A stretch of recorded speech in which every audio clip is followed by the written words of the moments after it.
Becoming a Whirlwind Plus member just got even better. A new perk is Tuesday is guest day. Whirlwind Golf Club at Wild Horse Pass has Whirlwind Plus. It's only $299 for the year. And now, every Tuesday until June 1st, Whirlwind Plus allows you to bring a guest and both of you receive the Whirlwind Plus membership discount. Go to whirlwindgolf.com, click on Whirlwind Plus, and feel the wind. Thanks for listening, Unplugged Army. I'm Louis Unga, General Manager at Whirlwind Golf Club at Wild Horse Pass. We're proud to present Doug Franz Unplugged.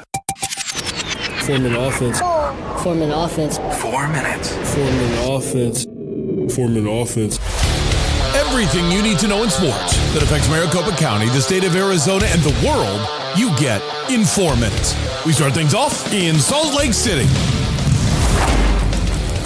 The Suns were down 16-2 to start the game. At one point, they were down by 20 points. With 3 minutes left in the game, they were down by 11, and they were still down by 7 points with only 23 and a half seconds remaining, and they got the game to overtime. Unfortunately, just like regulation, they could not stop Lauri Markkanen as the U of A grad went for 51 points, the first member of the Utah Jazz to do it since Karl Malone. Bright spots, Book went 34 points and 10 assists. Connor Gillespie a double-double, 15 points, 13 assists. And boy, did Mark Williams look great. 25 points, 11 boards, but it doesn't matter. Suns lose 3 in a row on their opening road trip of the year. Up next, the Suns return home tomorrow night. They take on the Memphis Grizzlies at 7 o'clock.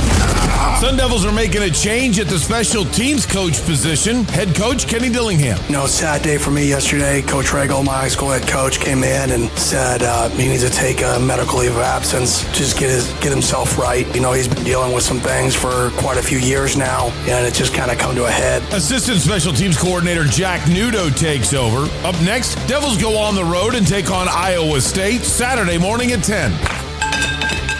Strange moment yesterday when ASU baseball coach Willie Bloomquist was asked in his press conference about the fact that he's entering the last year of his contract and whether or not he feels any pressure. There is, how do I answer this one? Talk to Graham, because there's something that should be happening soon. Well, I guess he's got a new contract coming. Up next for the team, they open the season February 13th at home against University of Omaha.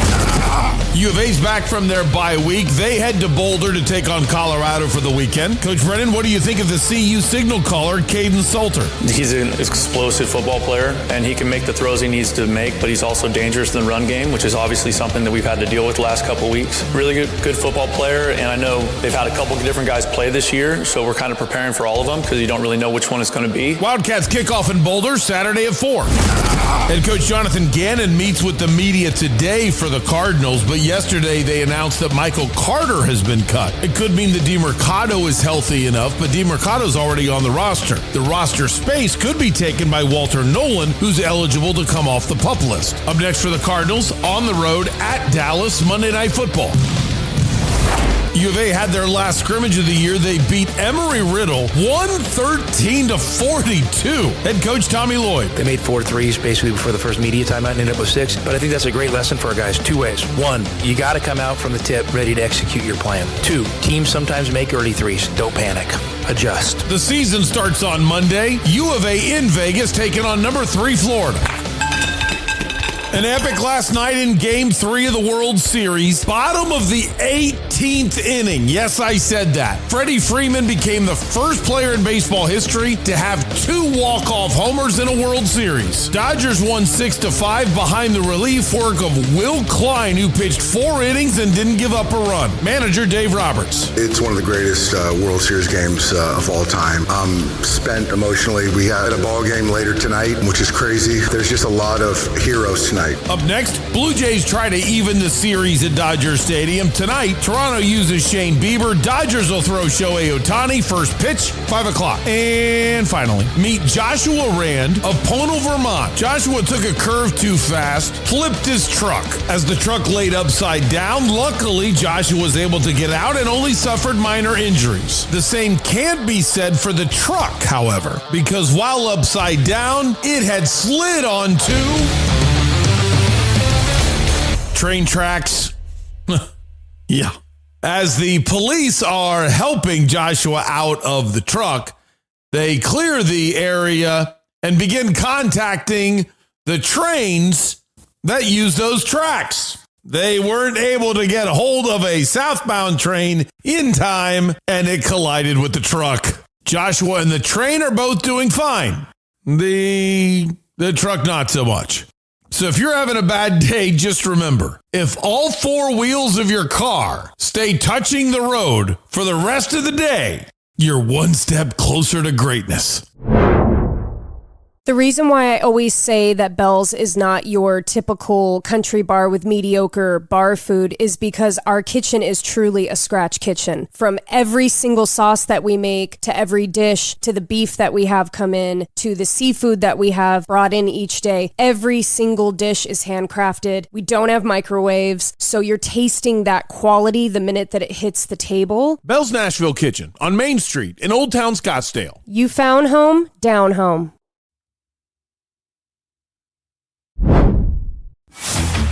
There's just absolutely no way to respectfully say it. I mean, young Andrew tried. He tried. It was a wonderful sentiment. Very kind. But still, I do not want to hear that you grew up listening to me. Good morning, good afternoon, good evening. Whenever it is that you've decided to make Doug Franz Unplugged a part of your day, my family greatly appreciates it. My name is Doug Franz, and you have found the only podcast in the world totally devoted to the coverage of the four major sports franchises of one great American city that drops on your phone each and every weekday morning. We also cover ASU, U of A, GCU, the Rattlers, the Rising, and the Merc. This is Doug Franz Unplugged, presented by Whirlwind Golf Club at Wild Horse Pass. How are you? I'm good. I'm doing really well. A little swamped. I feel a little swamped. Got a lot to do, and I have an 11:30 lunch appointment today. So I'm a little frazzled, to be quite blunt, to get everything done and get it to your phone on time. It's 4:30 in the morning right now. And no way I'm getting it done by 5, but I do still hope to get it done by 6. So I'm hoping, but we got a lot of work to do to get there. So yesterday, oh man, when this happens, it was such a nice thing to say, but it's still that phrase that you don't want to hear. So I go to the press conference yesterday, and Kenny Dillingham speaks, and then afterwards, Willie Bloomquist speaks. And I was a big fan of Willie Bloomquist, the player, just his attitude, his intensity, and his fairness with the media. So I always liked Willie a lot, and I like him as a baseball coach. So I stay there for Willie Bloomquist meeting with the media. It's over. I go up and say hi to him, talk to him for a little bit, and say hi to Tim Healy. And then I figure out, well, I need to get on the road. So I start walking back to my car, and there's these two young men that are walking with me. And I probably am about 25 years older than they are, maybe even more than that.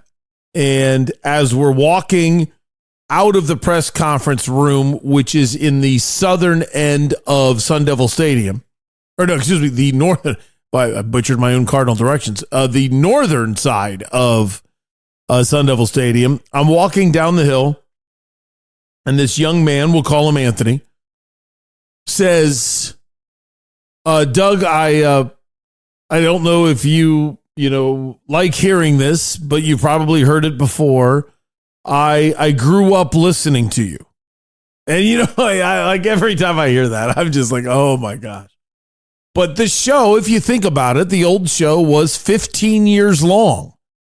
So, I've heard that Austin Matthews of the Maple Leafs listened to me. Josh Rojas grew up listening to me, the Diamondbacks and Mariners third baseman. So it is cool when you find out that athletes of today grew up listening to you. But it's weird when you just meet random young people who say that. But he was very kind, stuck his hand out, and introduced himself. Just, Doug, I'm Andrew. I said, well, hi, Andrew, I'm Doug. And then that's when he told me that he grew up listening to me. He was sensitive to how I would feel about it. He goes, so I'm sorry if you don't like hearing that. And I said, no, it's okay. And then he said something to me that like really, really took me back. It was weird. I've never processed anything like this. He said, it's an honor to be covering a press conference with you.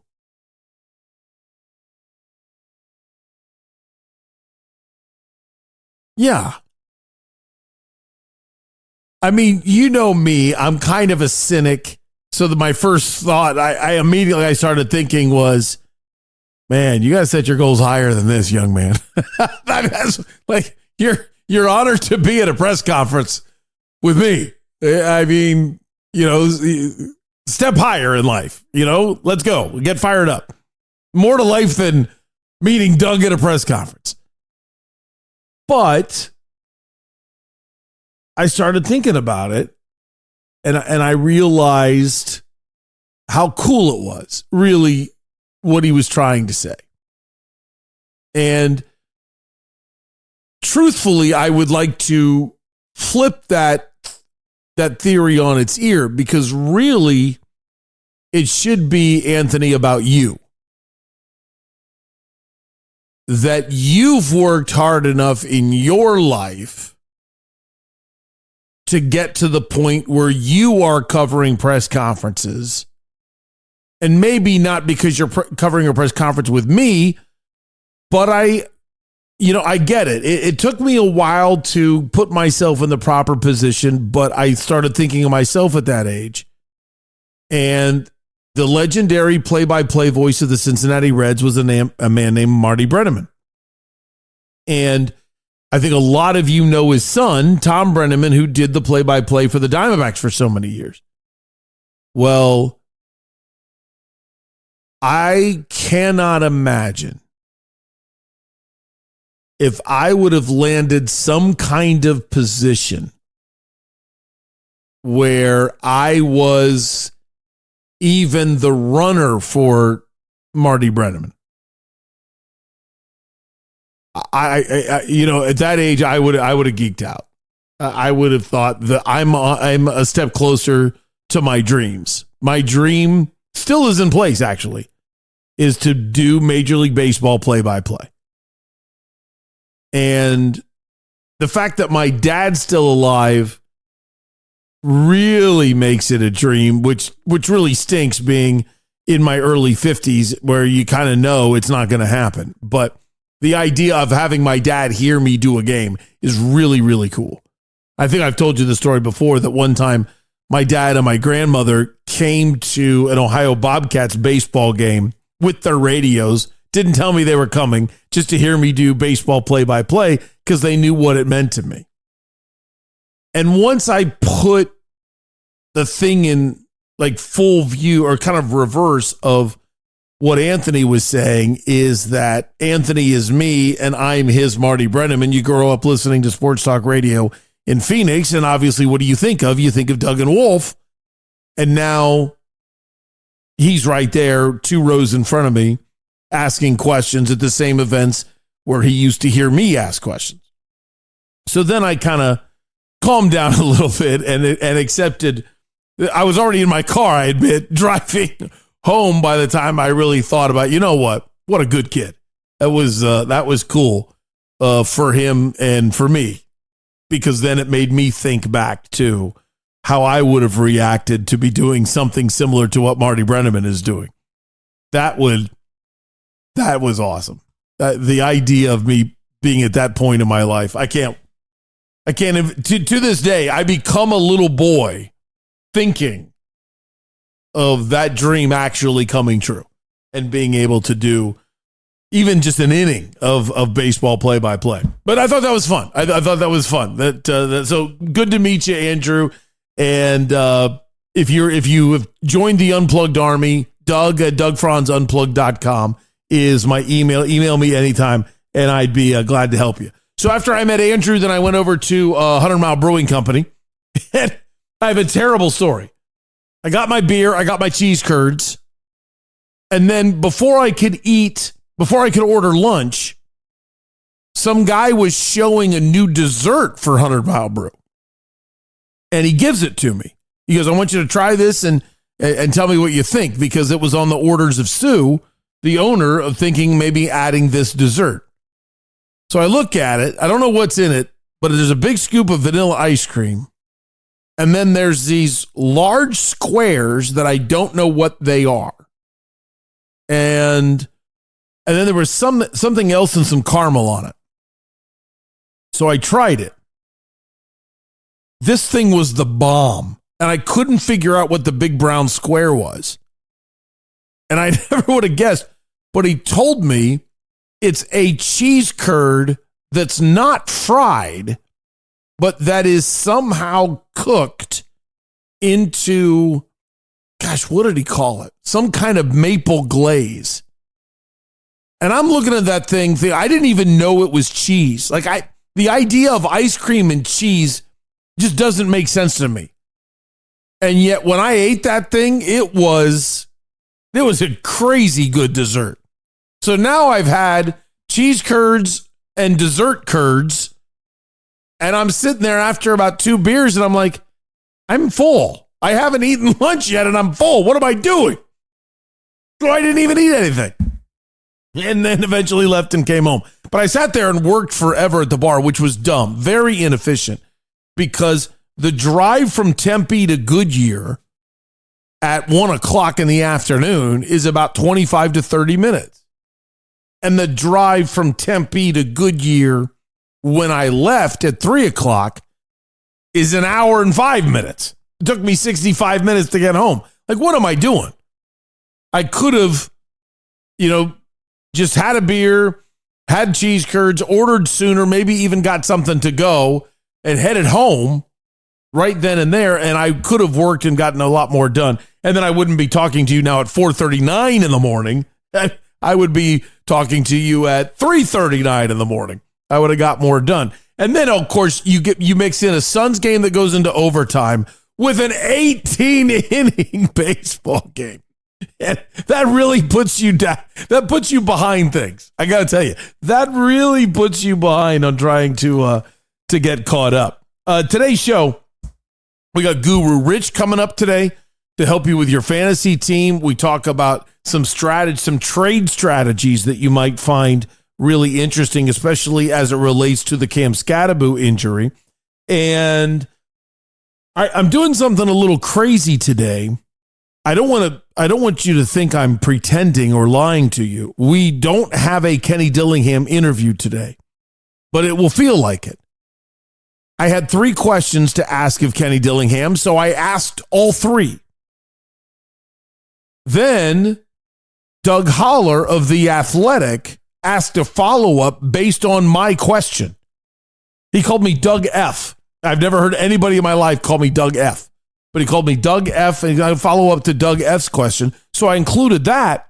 And then later in the press conference, we were talking about the injuries that ASU has sustained. So I asked a question about trying to put in a game plan when you don't really know who all is going to be available to you. What's the game plan there? Well, all of those questions and all of those answers actually equal it's a 7-minute interview. And it's just like me, even though it's a press conference, interviewing Kenny Dillingham. So I just said, screw it. And I cut it all out and I'm putting it in the show. So it'll feel like we've got a 7-minute interview with Kenny Dillingham, even though it's not an exclusive interview, but I think it'll make sense to you and you'll appreciate it. And then, of course, Town Hall Tuesday coming up, live to tape, in which Jennifer and I recorded it last night in about the 14th inning is when we recorded it. And I admit I got distracted watching the game while I was trying to pay attention to Jennifer. And I think that's it. If you're ready, it's time for Doug's Big One. It's my number 1 opinion of the day. Let's roll. Doug. Doug.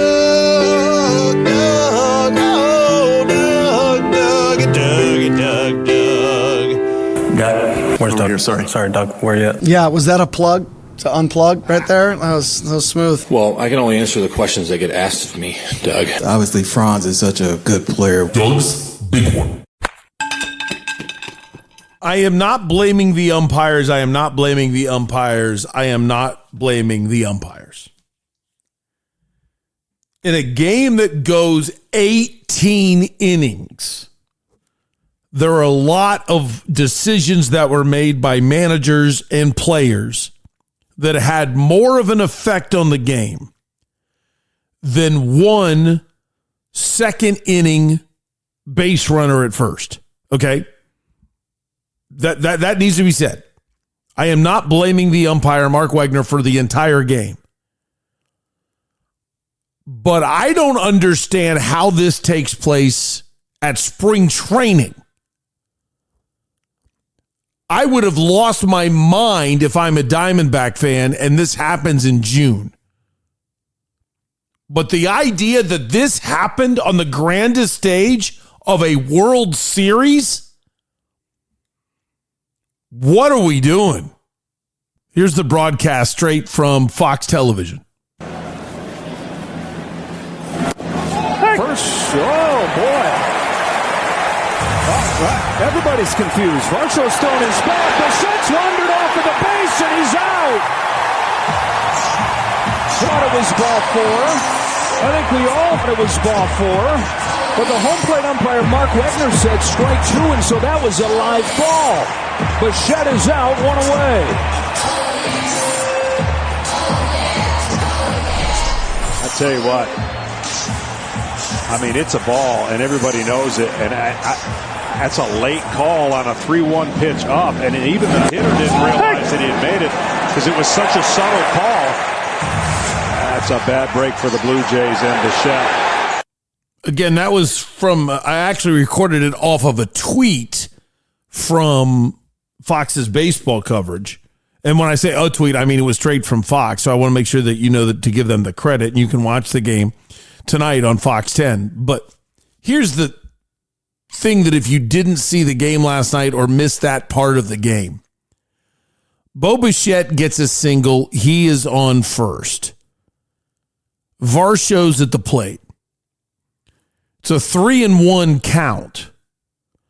Varshaw takes what is clearly ball 4, well up in the zone. He turns, takes 1, maybe 2 steps towards first base, and all of a sudden, the umpire says strike. And you can hear there's a little bit of a gap between when the ball hits the catcher's glove and the call. Now, it may not seem like that really long of a time. It goes catcher's glove, boom, and then strike. But Mark Wegner normally is a very quick strike call. That especially after it's boom, after the glove hits, and he kind of stands up for just a second with a pause, and then Varshaw thinks it's ball 4. So he starts going to first and then does something weird. After the strike call, there's a pause, and Varshaw almost continues like, well, I know that was ball 4, and throws his bat. When he throws his bat, that's when Bichette assumes this is a walk. And he actually turns his back to the pitcher and starts jogging to second. But then he turns back and sees Varshaw kind of looking at the home plate umpire arguing. And the ball is thrown back to the pitcher, and then Glasnow realizes, wait, that's not a ball, and there is Bichette standing about 25% of the way down to down to second. He throws it over to Freddie Freeman, and Freeman runs over to tag him. We've got a pickoff. Officially have a caught stealing, 1-3. And now Varshaw has to come back to the plate, and he walks. Again, we don't know what would have happened if Varshaw would have walked with Bichette on first, and there's runners on first and second. We have no idea what the pitch selection was going to be. We are screwing up the space-time continuum. As soon as you move one piece, we don't know what would have happened. Could have been the start of a 7-run inning. Could have had somebody hit into a triple play. We have no idea what was about to happen. But the point is, at the level of the World Series, we've got to have umpires that are focused on every pitch. You got to have umpires, boom, strike. It's not about your mechanic. It's not about you being excited to stick it to anybody. You cannot be part of the action. And Mark Wegner was part of the action. You lost focus for just a second. You were late and slow on your strike call, and then you didn't make it very clear. As you've got to see problems. As soon as Varsho threw his glove, you got to be yelling, "Nope, the count is full. Full count." And a full count, you put up a fist like it's fourth down. And you didn't. You got lazy, and it cost the Blue Jays a run. Now, or it cost the Blue Jays a base runner. Now, we can also argue, Bichette, you can't go till you're sure. I mean, just like anybody else, you can't go till you're sure. But oh my gosh, in a loud stadium, when your teammate throws his bat to the dugout and it's a late mechanic from the home plate umpire and you're not really sure what he called, you're going to trust your teammate when he throws his bat. It must have been a walk. So it's easy to sit here for me to say, hey, Bo Bichette, that's your fault, because technically it is. Yet, come on. Who isn't running to second when they see their teammate with a 3-1 count and a pitch that was 100% a ball? And he throws his bat. You're assuming it's ball 4. And we're not even talking about how bad the call was to even call it a strike, which screwed it all up too. So you missed the pitch in an egregious way. You called it a little bit slow according to your mechanic. When I say mechanic, every umpire calls it how they ring up a guy, how they call a strike, whether they punch their fist forward, where they put their fist in the air, whether they yell strike, or they just go 1, 2, however you do it, that's an umpire's mechanic.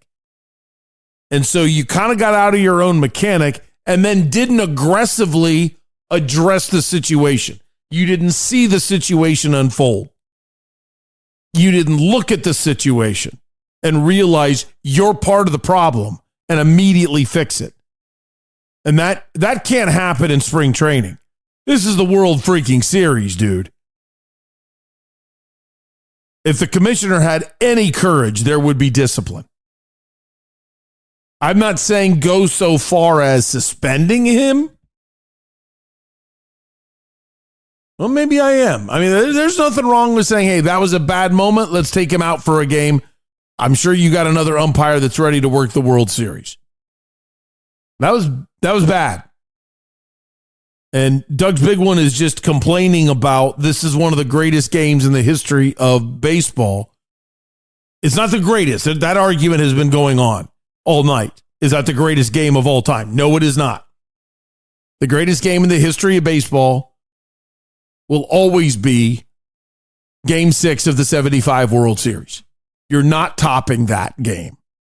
I mean, maybe you will someday, but that game last night does not top Game 6 of the 75 series.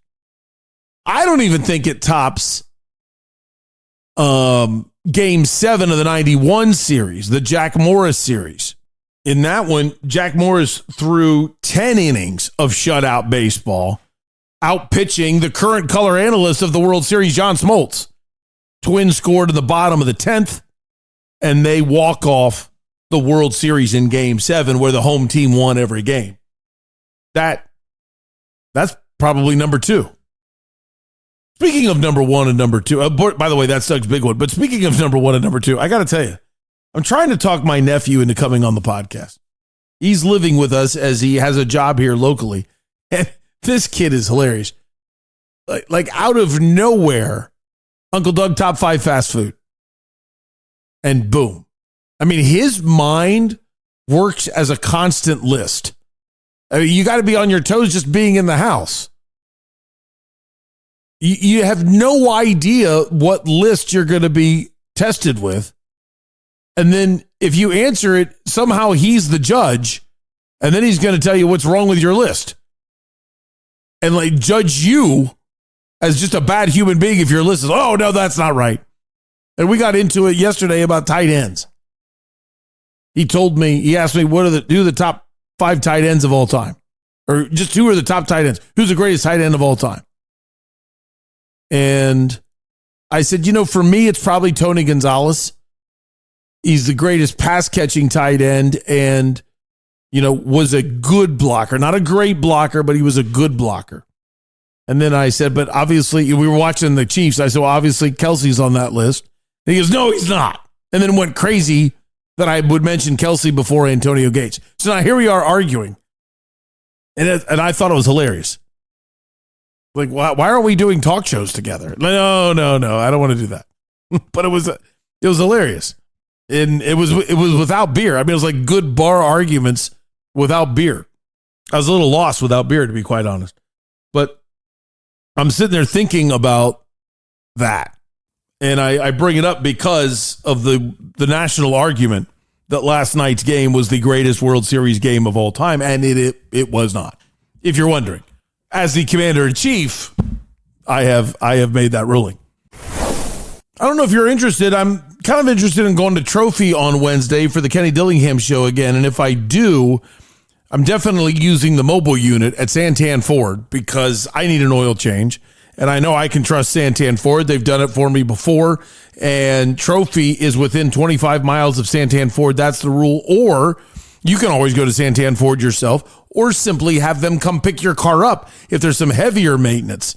And here's what's awesome. If you use the mobile unit to change your oil, you don't pay extra. It's the same price as it would be if you actually drove in. They take care of it right there at your car while you're watching your kid's game, watching your kid's concert, while you're at work, while you're at home. Think about that. Instead of you going to get your oil changed, they come to you to change your oil.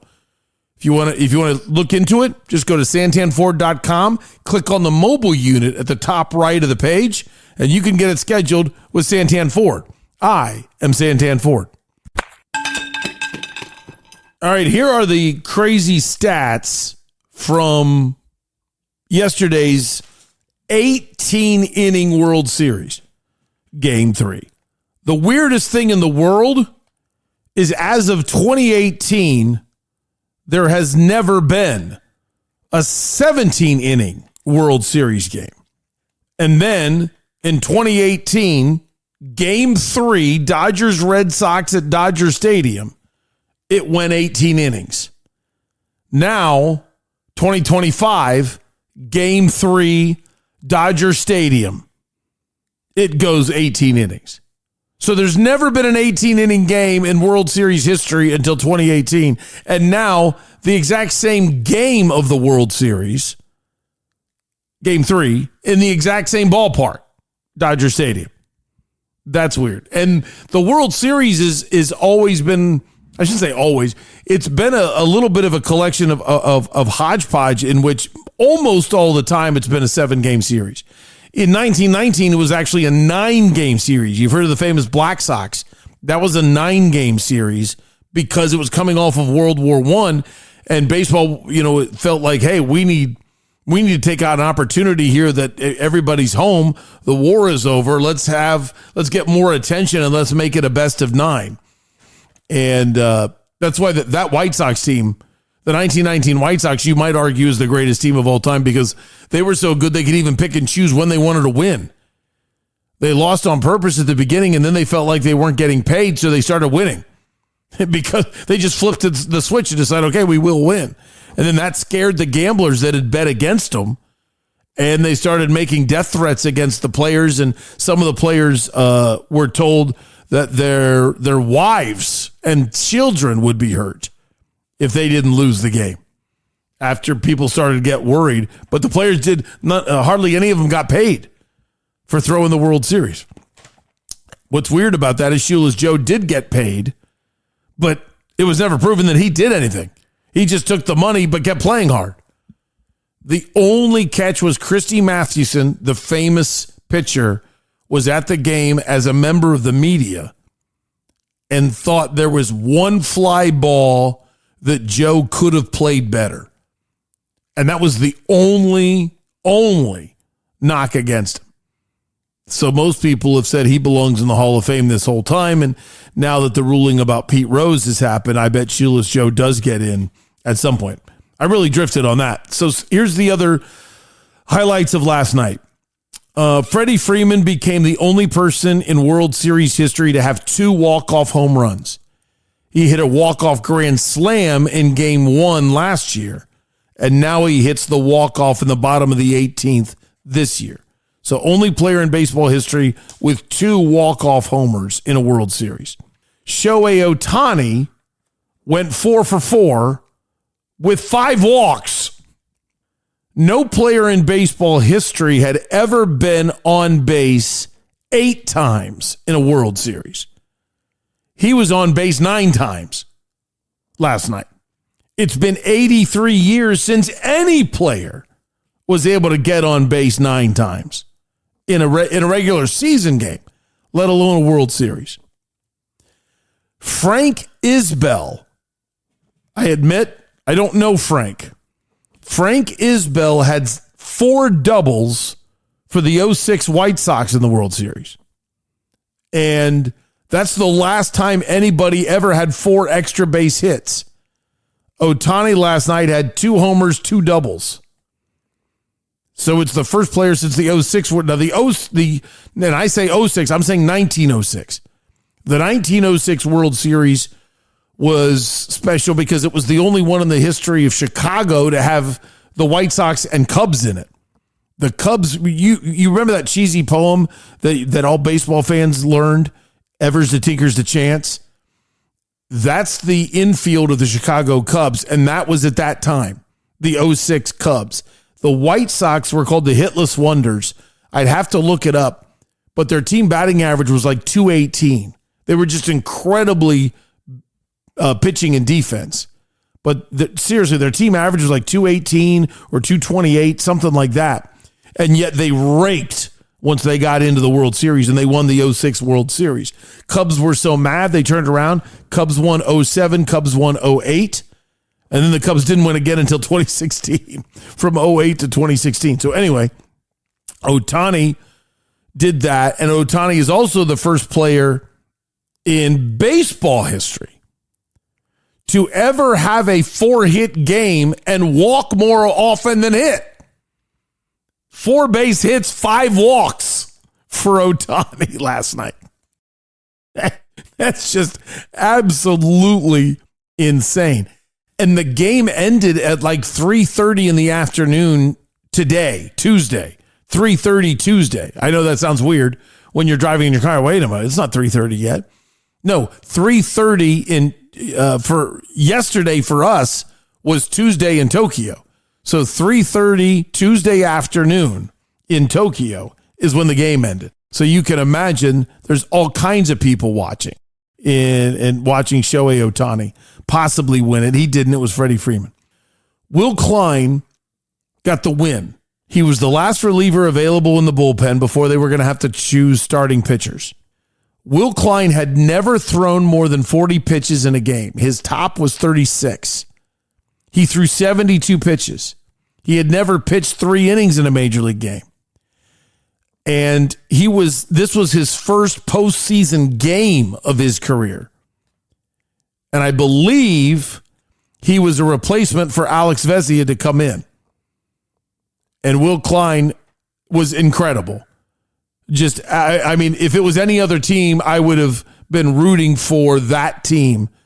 The team that has Will Klein would have been my team in the World Series after his gutsy performance. But it's the Dodgers, and I still want them to do terrible. Kike Hernandez went 4 for 8. Freddie Freeman was one of the worst offensive players. He only went 2 for 7, but hit a home run. And Klein officially goes 4 innings, strikes out 5.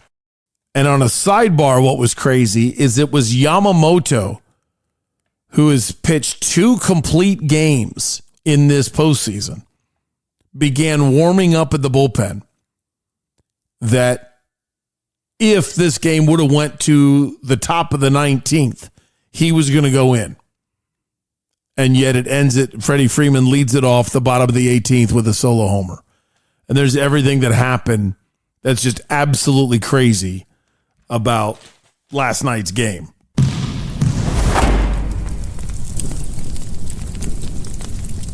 So the other reason the podcast is getting up late is because not only do we have an 18-inning baseball game that I was watching, but also an overtime game for our Suns. That was, I honestly believe that was special. Suns a loser 138-134 in overtime to the Utah Jazz. Jalen Green still out.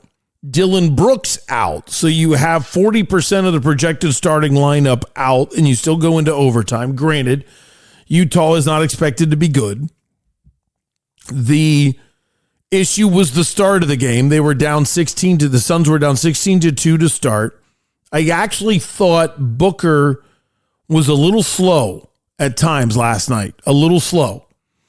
I hope it's not him being checked out or frustrated with anything, but I thought he was a little slow at times yesterday. I thought he watched a couple times when it came to instead of boxing out. Defensively, this team isn't big enough to just rely on the bigs to get every rebound. And Devin Booker needed to do a little bit more yesterday. I don't like saying that when a guy has 34 points, 10 assists, and only 2 turnovers. He did a lot, but if you're expected to be one of the greats of the game, and by your max contract status, and by the expectations you have for all-star votes, then there's nothing wrong with us saying, hey, more should have been done by you yesterday. The positives are the fight of these guys. I didn't really like the officiating, but I don't think it was any worse than any other NBA game. The officiating is always bad in the NBA. But the free throws killed them. Utah made 10 more free throws than the Suns did. Utah went 34 of 36 from the free throw line. Yes, I said that. 34 of 36, while the Suns only went 24 of 31. So 5 more free throws shot by Utah, 10 more free throws made by Utah. Rebounding, major problem. Utah had 64 rebounds. Suns had 48. Okay? But here's 2 important stats that really show you good team basketball. Assist to turnover ratio, for me, is one of my favorite stats. And the reason why it's important to me is because it shows your ball movement, because if you're turning the ball over, you're getting stagnant and people are standing. You're just pounding the rock and dribbling everywhere. And by moving the ball, it creates gaps in the defense. And then one of those passes turns into an assist because somebody makes a shot. Well, the Suns had 37 assists to 14 turnovers. And Utah had 27 assists to 18 turnovers. So the Suns had 10 more assists and 4 fewer turnovers. That's really fantastic. I mean, that is really fantastic. And that shows you how this team is growing. Mark Williams played 31 minutes. He had 25 points, 11 boards. Royce O'Neal was close to a triple-double and kind of had a distant look at a quadruple-double. Yes, Royce O'Neal, 17 points, 13 boards, 7 assists, 5 steals. I mean, you can look these numbers up. I'm not trying to drive you crazy just by reading the box score, but I'm just so impressed. Connor Gillespie had 15 points, 13 assists, career high in assists. The major problem in this game was rebounding. The major problem in this game was stopping Lauri Markkanen, as he went for 51 and 14. So there are issues there. But as I've been telling you, I just want to stare down the heart of these guys. Down 11, at one point down 20, down 11 points at the 3-minute mark. And then here's what's crazy. With 23 and a half seconds left, they're down by 7. 23 and a half seconds left. What I really love about this conversation, though, is, okay, where are you going to take this? Where are you going to go from here? If the Suns know, hey, we were down by 7 at Utah with 23 seconds left and still got it to overtime, what I want to see then is that belief that they never quit in the next game, whatever it might be, when you're down 7 late. Let's see it. I mean, it was kind of a freak, some fluky things happening. Connor Gillespie missed a wide open 3 in the overtime. That hurt, but he hit clutch 3s at the end of regulation to get them to overtime. So a lot of good things. A lot of good things. Bad beginning. Early sequence Book was a little slow on a play. Utah scored after a turnover by Book. Then Suns get the ball. Good ball movement. Book's open in the corner. He misses the 3. And then Utah quickly drives it down the other way and gets a kick out 3, paint touch, and a kick out quick 3 before the defense is set. And that is about an 8-point swing in a game you lost by 4 in overtime. So a lot to work on. But what are we judging by the most, right? Heart. We want to see them fight, unlike last year. And they did that last night. I'm not happy with being 1-3, but I'm happy with the fight that you're seeing from the Suns. All right, coming up next, we got Guru Rich. We've got, what else? I mean, I got a lot of stuff to talk about. Guru Rich. Oh, and our 7 minutes with Kenny Dillingham that I make sound like an exclusive when it isn't, but it is all timely. And Town Hall Tuesday. It's coming up on Doug Franz Unplugged, presented by Whirlwind Golf Club at Wild Horse Pass. It's going to be hard to keep up with this list, but from Parker & Sons Heating, Cooling, Plumbing, and Electrical, we have a reverse osmosis system, a tankless water heater, and 2 air scrubbers that actually remove pollens and germs from the air that we breathe in our home. So what does Parker & Sons do? They only handle the air that we breathe and the water that we drink, and they do a great job. Call 602-2-REPAIR. That's 602 the number 2, then REPAIR for Parker & Sons. Burrito Express started with my father about 25 years ago. He got laid off and decided that he needed to do something to provide for his family. My brother and I were older teens, 17, 18-year-old. I'm going to do a trial out of my house. So literally, we decided we're going to start out of his house. So we delivered menus in a square mile area, literally started delivering burritos out of our home in Mesa, Arizona. And after about a month, he said, let's do this. Went and found his first location. And believe it or not, that's how it started. We started with one location back in 1995. Now we're where we are now.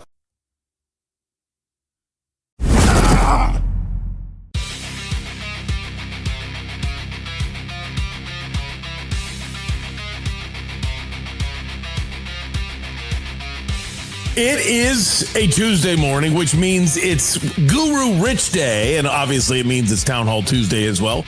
Jennifer will be coming up in a little bit, but let's start things off with Rich. Rich, I'm still pained about the beatdown last week, so I have to ask, how did your son do this week? Did he at least carry the torch and prove that he had earned a hard-fought victory last week, or was it a one-off and he went back into a hole just to embarrass me? I think he did just get up for the game against Jonathan because he came back to earth this week a little bit and only scored in the 90s, I believe. And man, he whooped me. I am Jamar Chase owes me a beer. Man alive, did Jamar Chase just kill me that day? How's the rest of the family? How's life? How are you? We're all doing really great. Glad to be here and glad to be with you. And everything's been really good. Good. I did get for part of Town Hall Tuesday. It's kind of funny because it was sent during the week last week, but it's just going to pop up for today. Jennifer's going to be reading a nice note from @JeanLily14 saying, "Hey, look out! You've got a pesky opponent this week in the Unplugged Army League." And that's because I was facing his team. So how did Redskins fan for life do against me? He had a tough one. He only put up 70 points and you put up 110. So you get the double win, the double smackdown, and you're back in first place, a solo first place. So you're sitting pretty, my friend. Yeah, James Cook was wonderful for me. He crushed it, but I actually lost 3 points from the Steelers defense last night.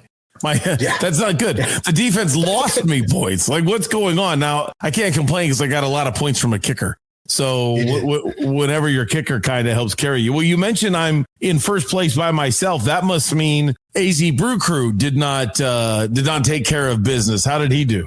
Brew Crew put up 100 points, so it was a solid week from him. However, just not enough. Not going to be enough this week. Hooked on Phonics had him beat with 116. Oh, and that's a pretty good smackdown for putting up 100 points. You don't expect to lose like that. So he's going to take a double loss and go to 12-4. So you're going to be 2 games clear of the next player behind you. So you're starting to put a little separation on this league. And if memory serves, you were up against Mike, the antagonist, and the Just Beat Doug team. How did you fare? I think I remember Mike saying he wants to beat 3 people in this league. He wants to beat you, he wants to beat Brad, and he wants to beat me. He did not beat me. I put up 100. I put up 125, and he only put up 95. Yeah, so I had a good week. Yeah. Wow, that's very well done, especially since he has Jonathan Taylor, because it's like Jonathan Taylor's his whole team, so it gets a little difficult. Well, he has Jonathan Taylor, who is every week putting up a million points. So he's been fantasy's MVP so far. And I happen to have Bijan Robinson, who only put up five. I think it was 5 points in this league. So, wow. Yeah. So I still put the smackdown on him. So I'm pretty proud of that one. And I have heard a rumor that Guru Brad might get his first double win. Yeah, he's getting his double win. He outpaced the whole league this week and got put up 128 points. Okay, so very very bounce back effort from Brad's team this week. So he really put it out there, and 128 is a very good score. And he's going to go get 2 wins and kind of put a life support on his season. So he's getting it done. So I can only say this to the Unplugged Army because they know how I feel about Cam Scatterbook. It's no joking matter. However, I did call out to Jennifer on Sunday and said, you should have traded Scat. You should have traded Scat like the guru said. And being the loyal person that she is, she goes, no, we're not trading him. That he'll recover faster with our doctors. I mean, she said something ridiculous about her fantasy team and that she's happy that she had him for as long as she did. But boy, that the Pat and Scat team, that they took a big ouch this week. And I would imagine there's a lot of people in a lot of different leagues that started to ride Scataboo a little bit. They sure did. I mean, he turned into an RB1. So we were looking at that production for the rest of the year, or at least hoping for it. So, I don't see any reason with him being healthy that he wouldn't have been that. So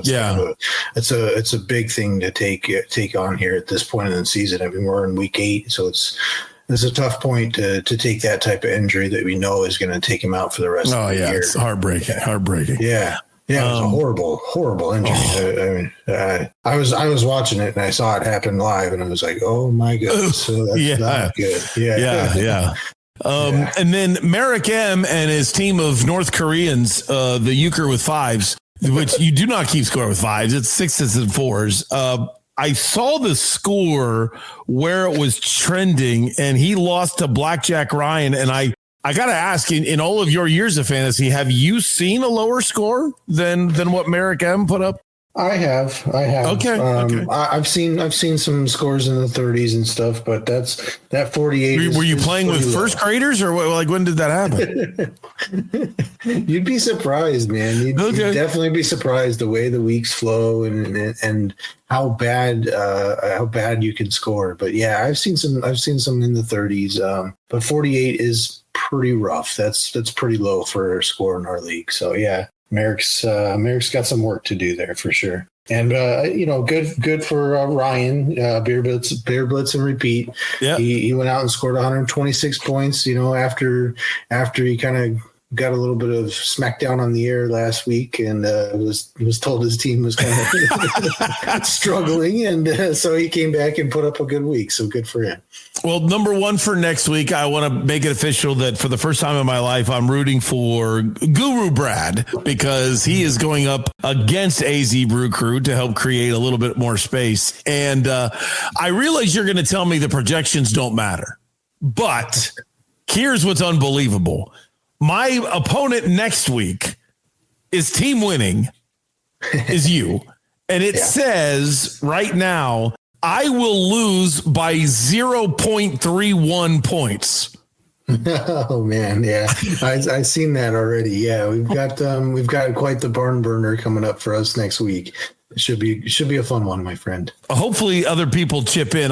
Christian McCaffrey didn't tell anybody that he was taking off last week. So that really hurt me. But luckily I had Cook to carry me. Okay. So we always like to have fun and give everybody the review of the Unplugged Army League. Please think about joining the league next year. We can expand it. We can have multiple teams and then do some strange contest in the playoffs, or maybe something like if we have 4 leagues going, maybe we'll set up a league where I don't know. I think we could do it like this, Rich. Like whoever finishes in first and second place, you'll receive like a championship for being first. But then maybe let's say we have 4 leagues going, but then maybe 8 people play a fantasy postseason, and use playoff teams or something like that. Does that sound like that would make sense? The only thing that would happen is that we'd end up with crossover of some of our players. So certain teams would have, if we had 4 different leagues. Can you do a different? I was thinking like this. Tell me if you're allowed to do it. We do a regular league, so it's no different than any other league. There's just 4 of them, and they're all separate. But then in the post, we only take let's say there's 12 people in each league.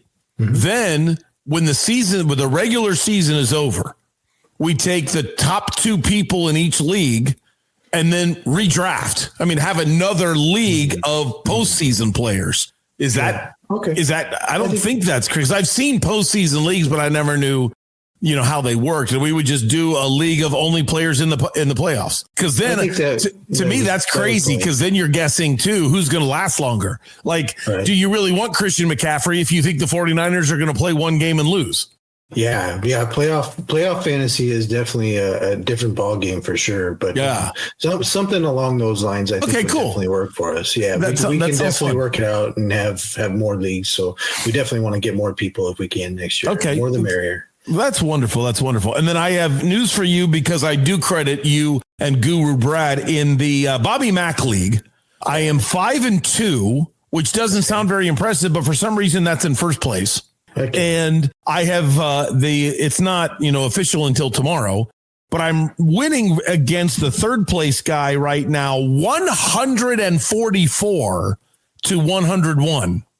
Nice. I don't know how that was possible, but I had James Cook starting. I have Cook on both leagues. And I pulled up off my bench Breece Hall and got 100 yards rushing, 2 touchdowns, and a passing touchdown on a trick play in Cincinnati. So I was pretty geeked about that, and just about everybody finished above projection. So I'm just so thrilled.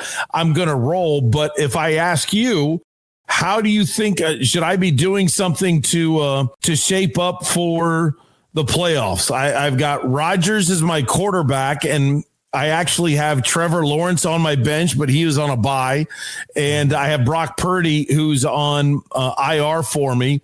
And Brock Bowers is on IR for me, but they haven't done anything. So I've kind of gotten, moved them along. I'm hurting a little bit in receiver. I got Xavier Worthy and DJ Moore at receiver and George Pickens at my one. We only have one flex in that league, and at my one flex. Can I live with them when I have James Cook and Breece Hall and Ashton Genty and Jahmyr Gibbs all as my running backs? I think you could. Or should I try to move somebody? You could look to move somebody. If you wanted to improve at wide receiver, you might take what were your running backs again? You have James Cook. We're not going to touch. I have James Cook, Breece Hall, which I could probably sell high on. I would Ashton Genty has had one nice weekend, and that's it. And then I have Jahmyr Gibbs, who was on a bye, which I love. He's been fantastic. So I wouldn't touch Gibbs. I wouldn't touch Cook. But I might say to you, let's take Breece Hall or Genty and one of your wide receivers and maybe get into a very high-end wide receiver with that. I love that. Okay. I'll see what I can do. Yeah. Thank you for that. I think though that's kind of lines up pretty well for you and then takes your one area of weakness. I think your quarterbacks are good enough. I think you have Brock Purdy. Brock Purdy would be your starter, in my opinion, once he's healthy. And then Trevor Lawrence and Aaron Rodgers as backups. I think that's a nice backup tandem. So I think your weakness is wide receiver. So I would try to take a Breece Hall or if you could Genty, because I think Breece Hall is on the uptick. So I think it's a good week to trade him. Yeah. Who should I target? Because my two favorite receivers in the league right now both have quarterbacks I don't trust, unless you do trust Flacco. But there's Jamar Chase and I would say and Jefferson. And, I don't really trust anybody that's playing quarterback in Minnesota right now. Do I go after Chase or who else do you like? Well, that was my thinking was maybe you do have to include Breece, but maybe it's Breece and Xavier Worthy for Jamar Chase. Okay. So I love that. I think I like that a lot. And Joe Flacco, to me, like we talked about last week, we said, okay, if he's going to give him 23 targets in a game, that's good evidence that he's going to be utilized properly.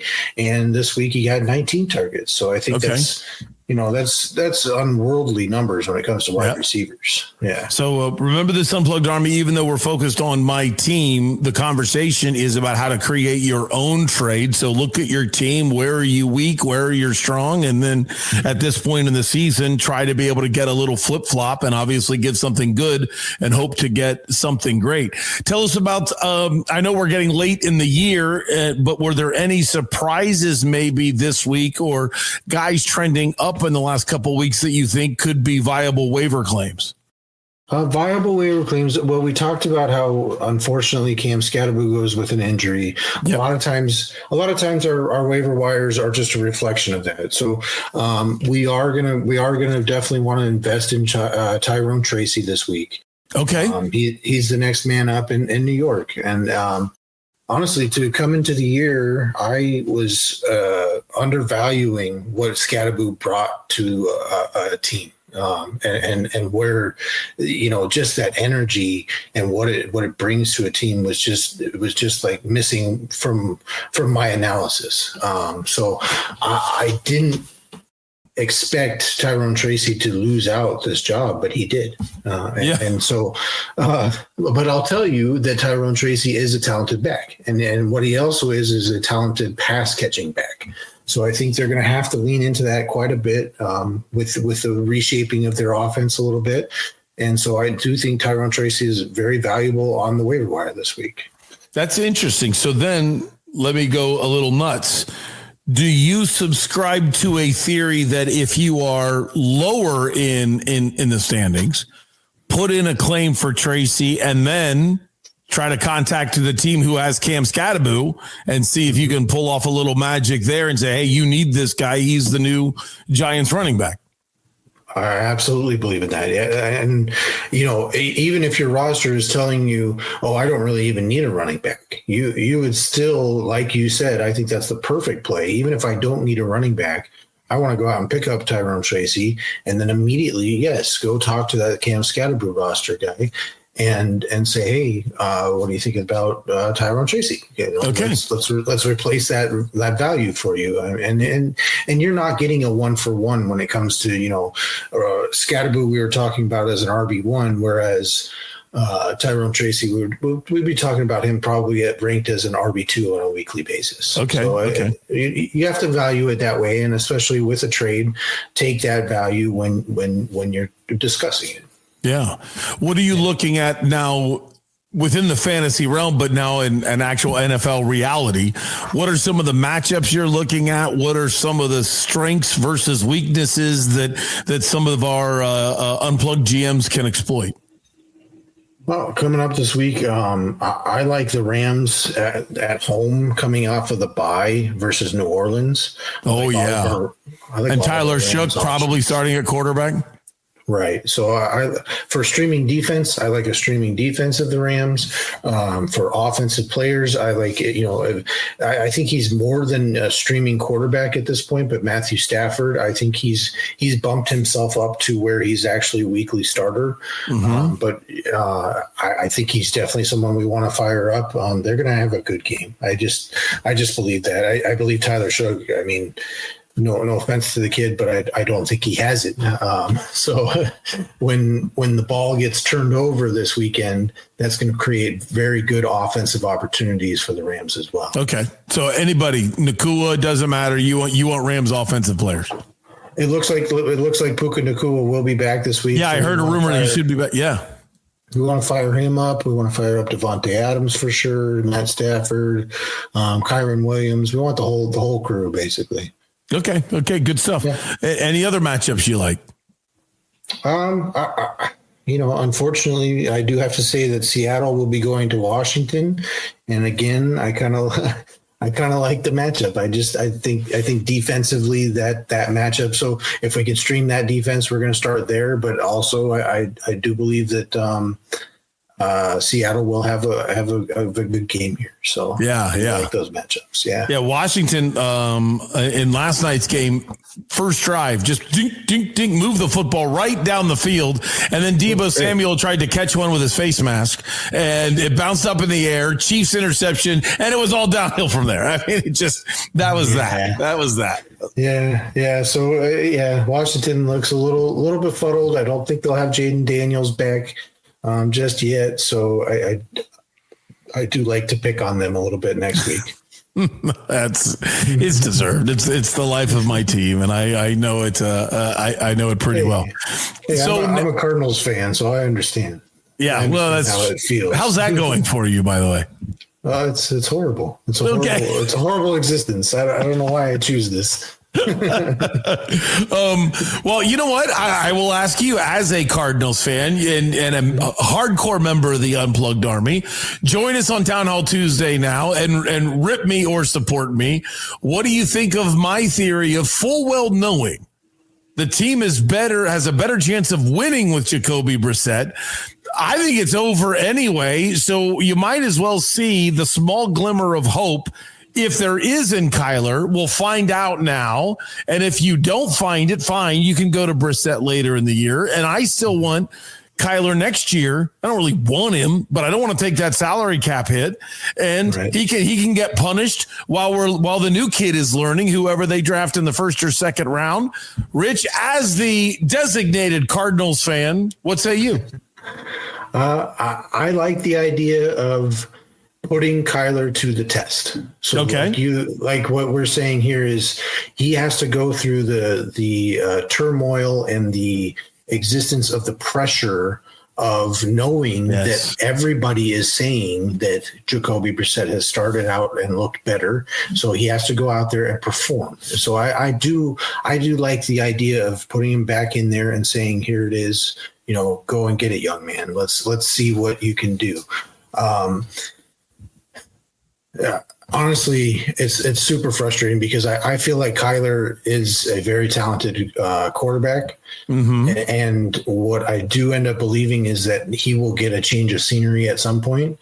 And depending on that change of scenery, I think depending on the coach, depending on the program that he goes to, I think he's going to have a lot more success outside of this organization.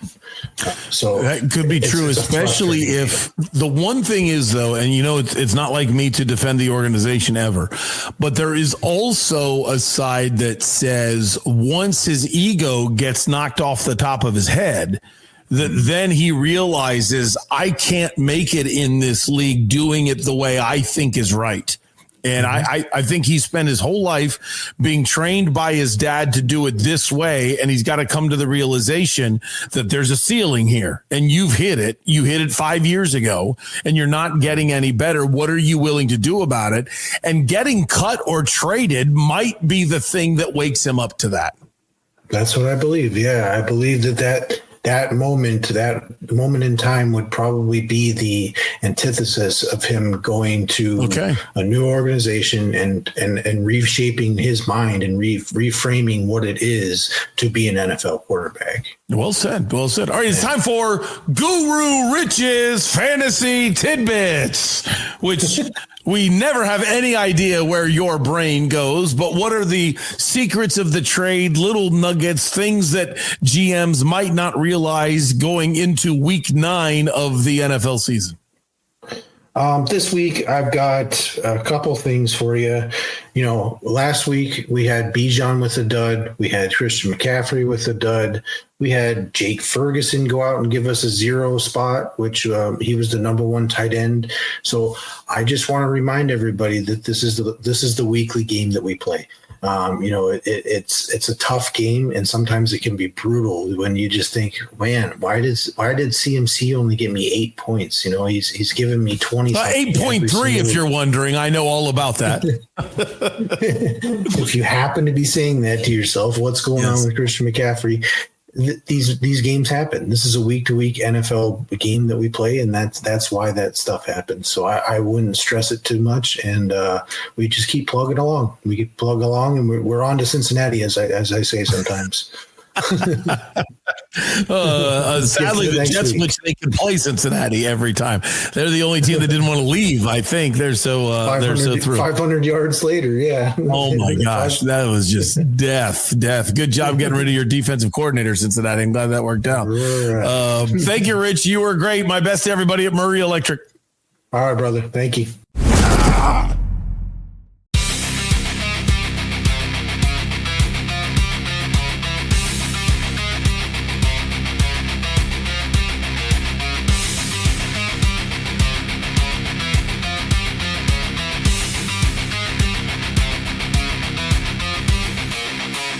Thanks for being a part of this.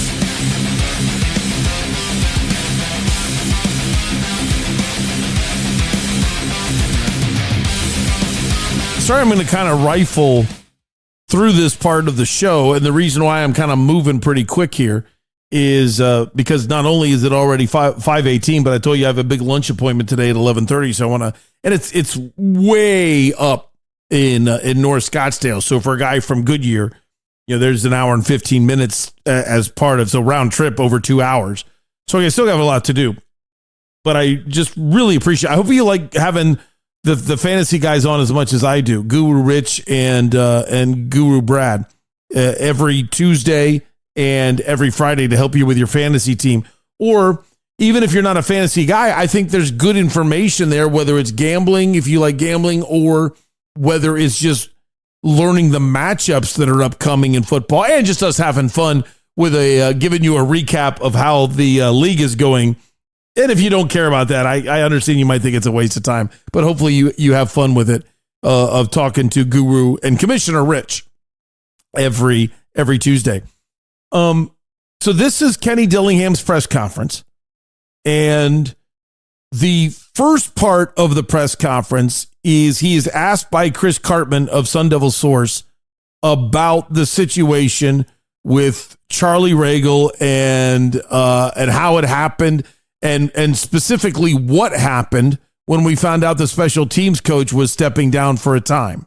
Sad day for me yesterday. Coach Regal, my high school head coach, came in and said he needs to take a medical leave of absence, just get himself right. He's been dealing with some things for quite a few years now, and it's just kind of come to a head where he's got to, get right and get healthy. I told him, however long that is, it is.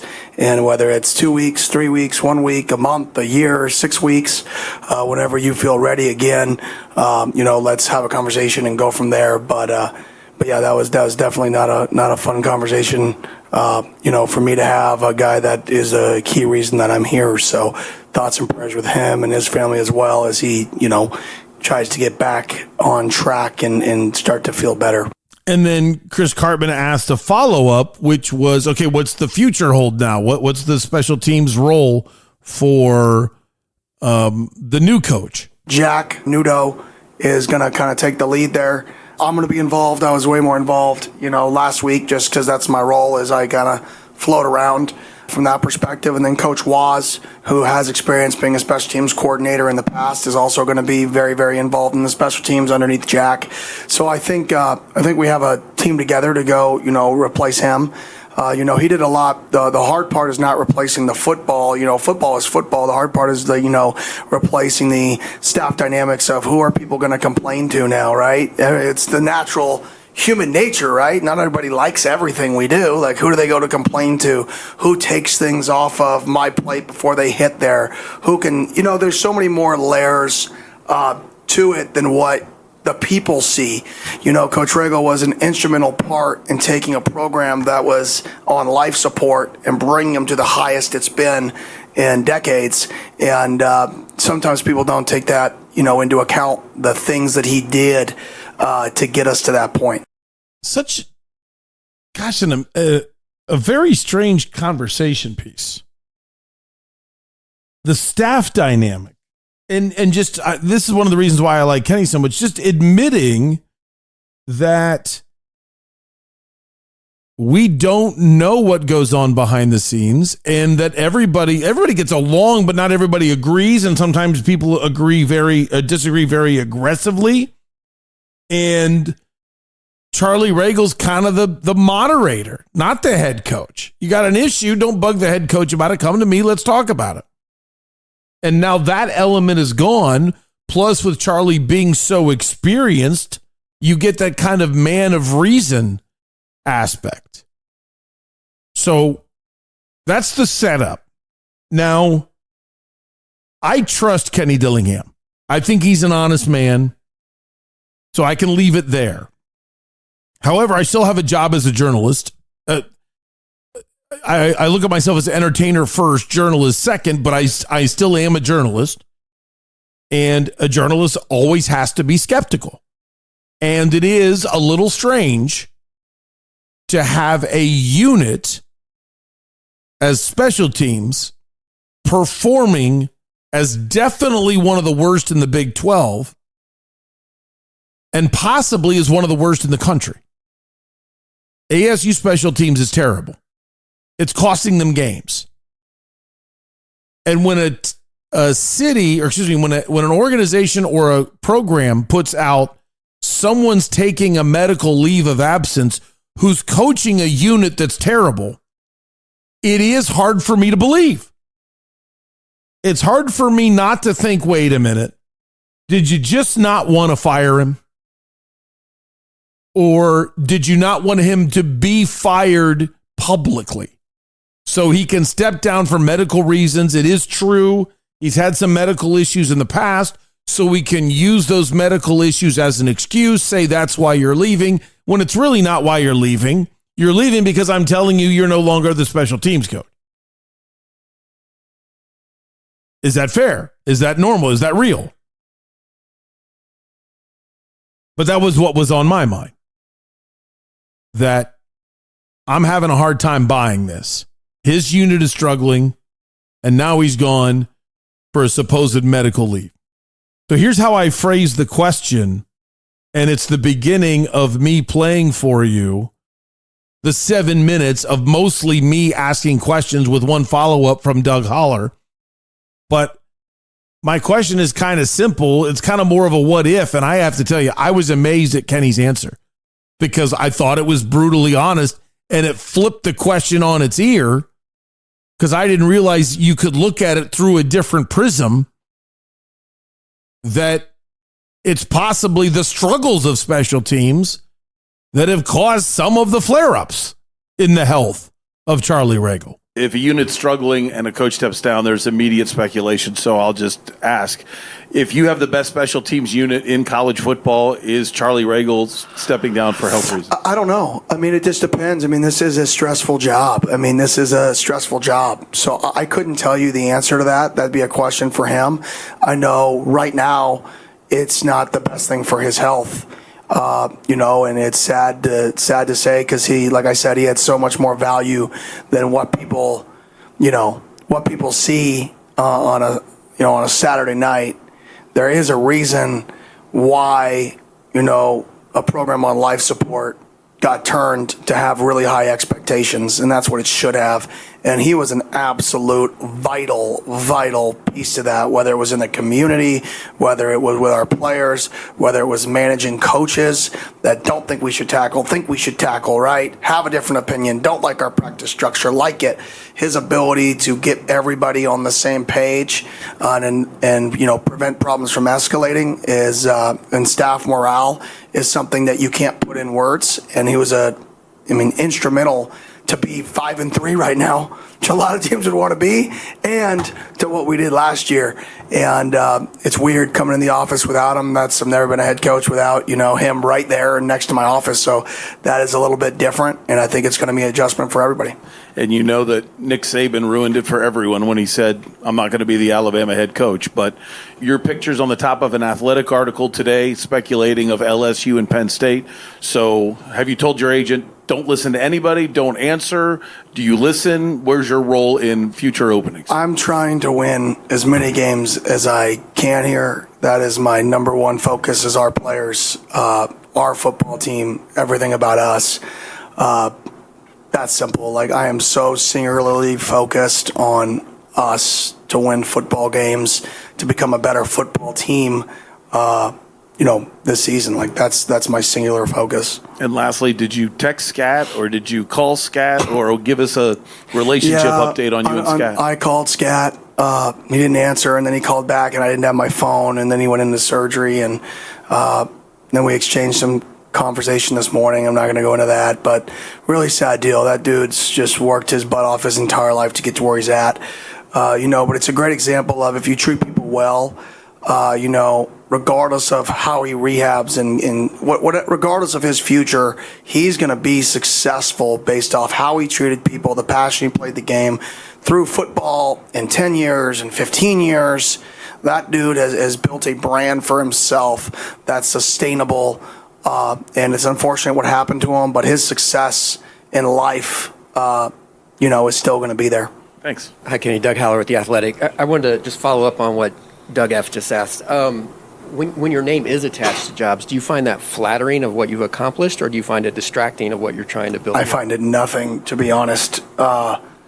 It's useless. Like, in this, I told our guys today, we live, I've said it before, in a reality show where everybody in here is the main character or not the character, right? And it's last year, okay, we're the sleeping person and it's a great story. Wow, what a great twist to the show, right? Awesome. This year, it's put them on a pedestal, and we're going to make somebody fall and somebody's got to fail. Everybody's doing the same thing. Everybody's trying to win.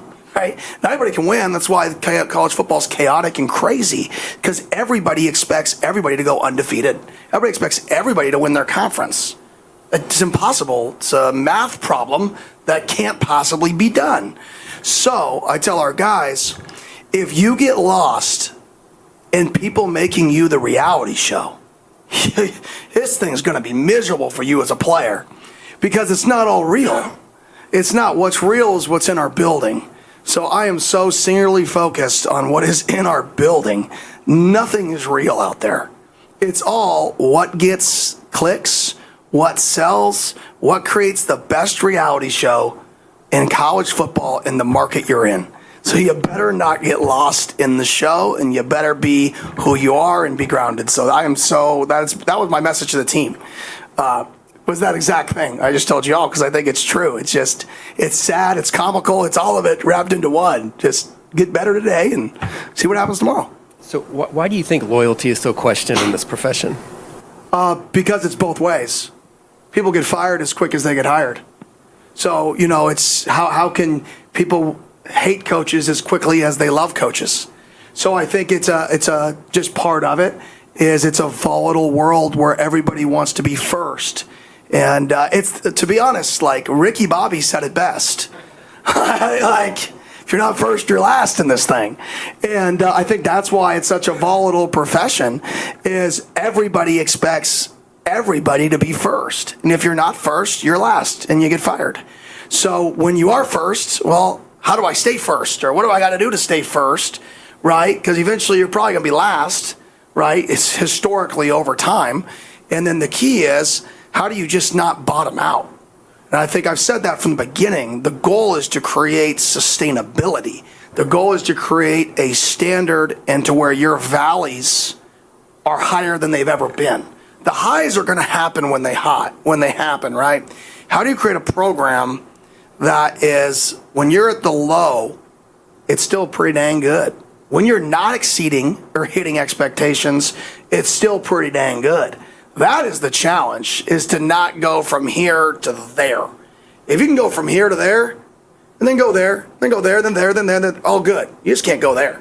And I think, that's why it's so volatile is everybody's volatile. It's not just the coaches, fans, everybody's volatile in this deal. We're a reality show. Will you go into your, obviously not your game plan itself, but how you prepare for the week due to injuries, especially offensively? When you've got a top 5 pick in the draft, you're going to want to use him. Do you practice on the week as if he's playing and then change your play calls during the week? Do you practice like you don't have him? How do you manage injuries game plan wise? I think it depends on the injury, depends on the player, depends on the position.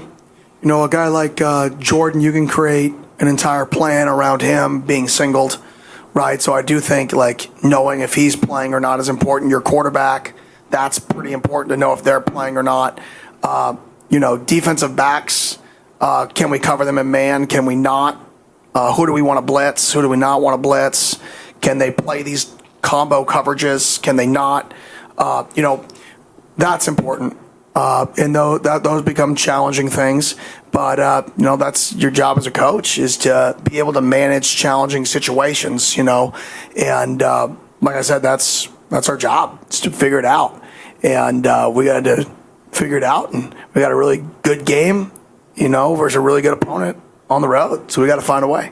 That is mostly just straight out of the press conference. There's a little bit of a gap in real time between when when Doug Holler asked his follow-up question and I asked the injury question. Little bit of a gap in time there, but I don't normally do that for you. Normally I break up questions if I think it's important and I play that. But I thought this was so weird. It was almost like you and I are having a 7-minute conversation with Kenny Dillingham. So I just kept it all together. And hopefully you agreed with me doing that. All right, coming up next, Town Hall Tuesday, which is quickly becoming one of my favorite segments as well, on Doug Franz Unplugged, presented by Whirlwind Golf Club at Wild Horse Pass. Here is Sue Rigler on starting 100 Mile Brewing Company. What started 100 Mile Brewing Company is I actually have a degree in microbiology from ASU. Go Devils. And went back to school. I found out that UC San Diego had a brewing program, so I enrolled in that. And with the intention of opening a brewery, I came back to Tempe because it's Sun Devil country. I wanted to open a brewery in Tempe, which fresh, it never gets old is our tagline. And I'm pretty much a stickler about fresh beer. It's got to be fresh. Otherwise, it's not going to be served here. Hear ye! Hear ye! Oh yay! Oh yay! It's time to call a town hall meeting.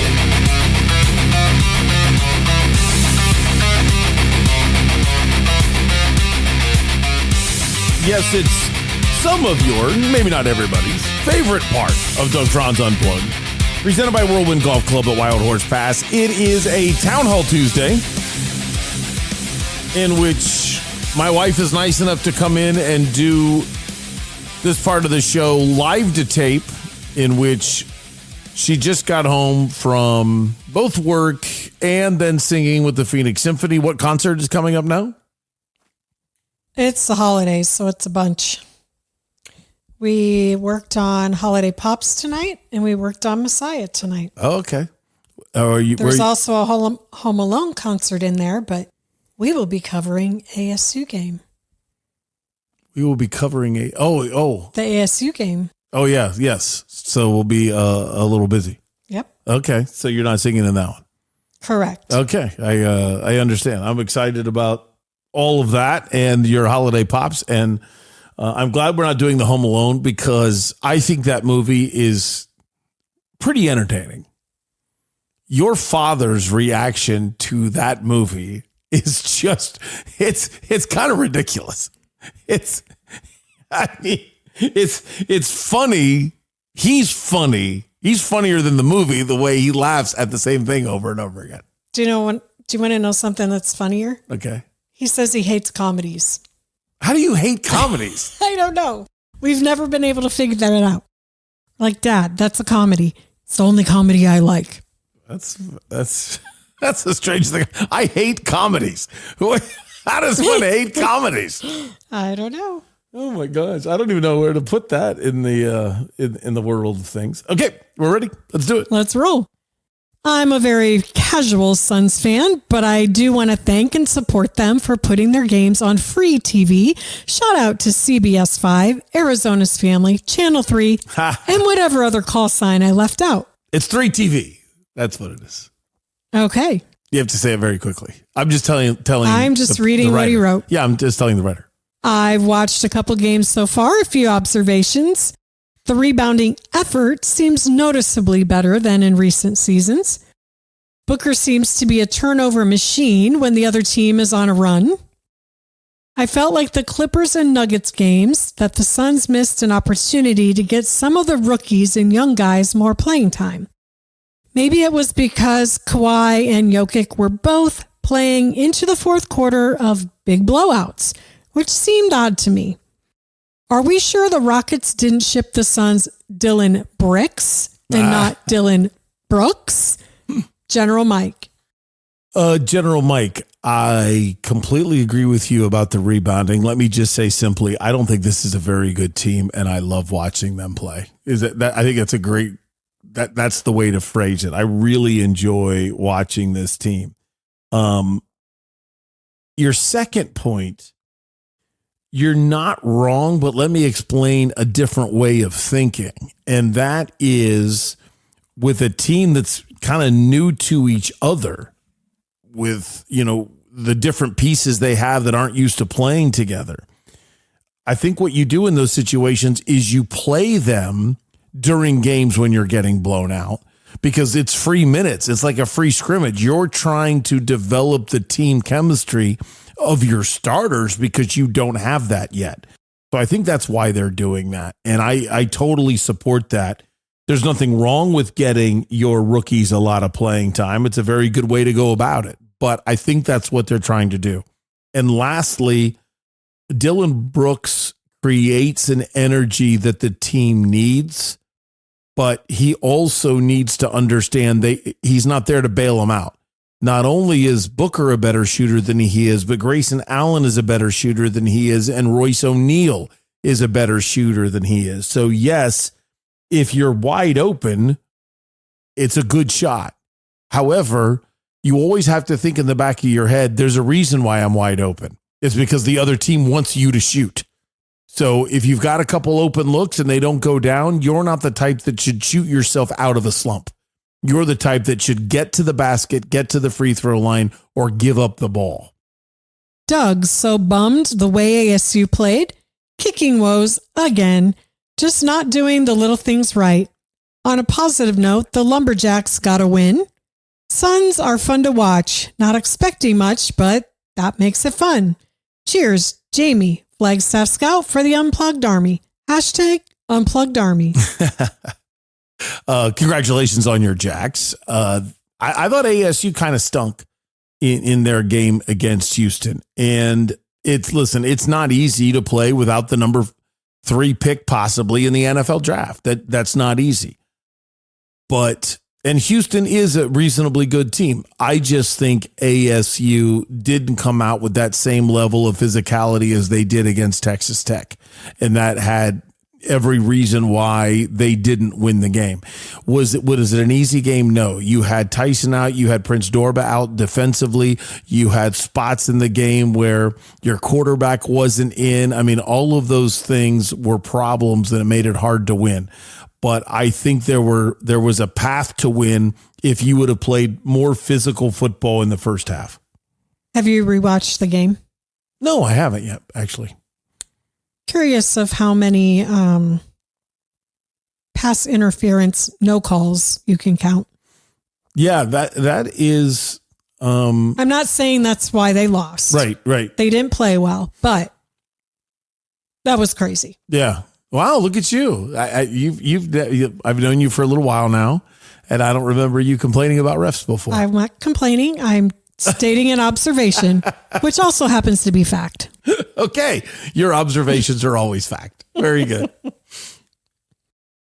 All right, moving on. Shaq and Barkley blast DA for his piss-poor performance. So funny. Beal sucked in his first game. The Rockets lost their opener as well. KD played 47 minutes and only had 23 points in a double overtime loss. Book had 31 points in 36 minutes. I don't care if the Suns win games as long as they play with the grit and heart similar to last night. I have a feeling they'll win the hearts of fans, perhaps similar to the Nash years. I'm not saying playoffs. I'm saying I'm very optimistic that we'll be entertained and have good years ahead of us. Your absolute best call ever was screaming from the top of the mountain, hire Kenny Dillingham. But Cards still need to get rid of, or at least bench, Kyler. I was at ASU in 1996 and attended every game. Kenny is building a powerhouse that I believe will one day be just as iconic as the Plummer-Tillman era. And we might even become national champs. Disclaimer. Pat Tillman will always be my all-time number one AZ Sports icon. Love the show today, James. A lot of good stuff there.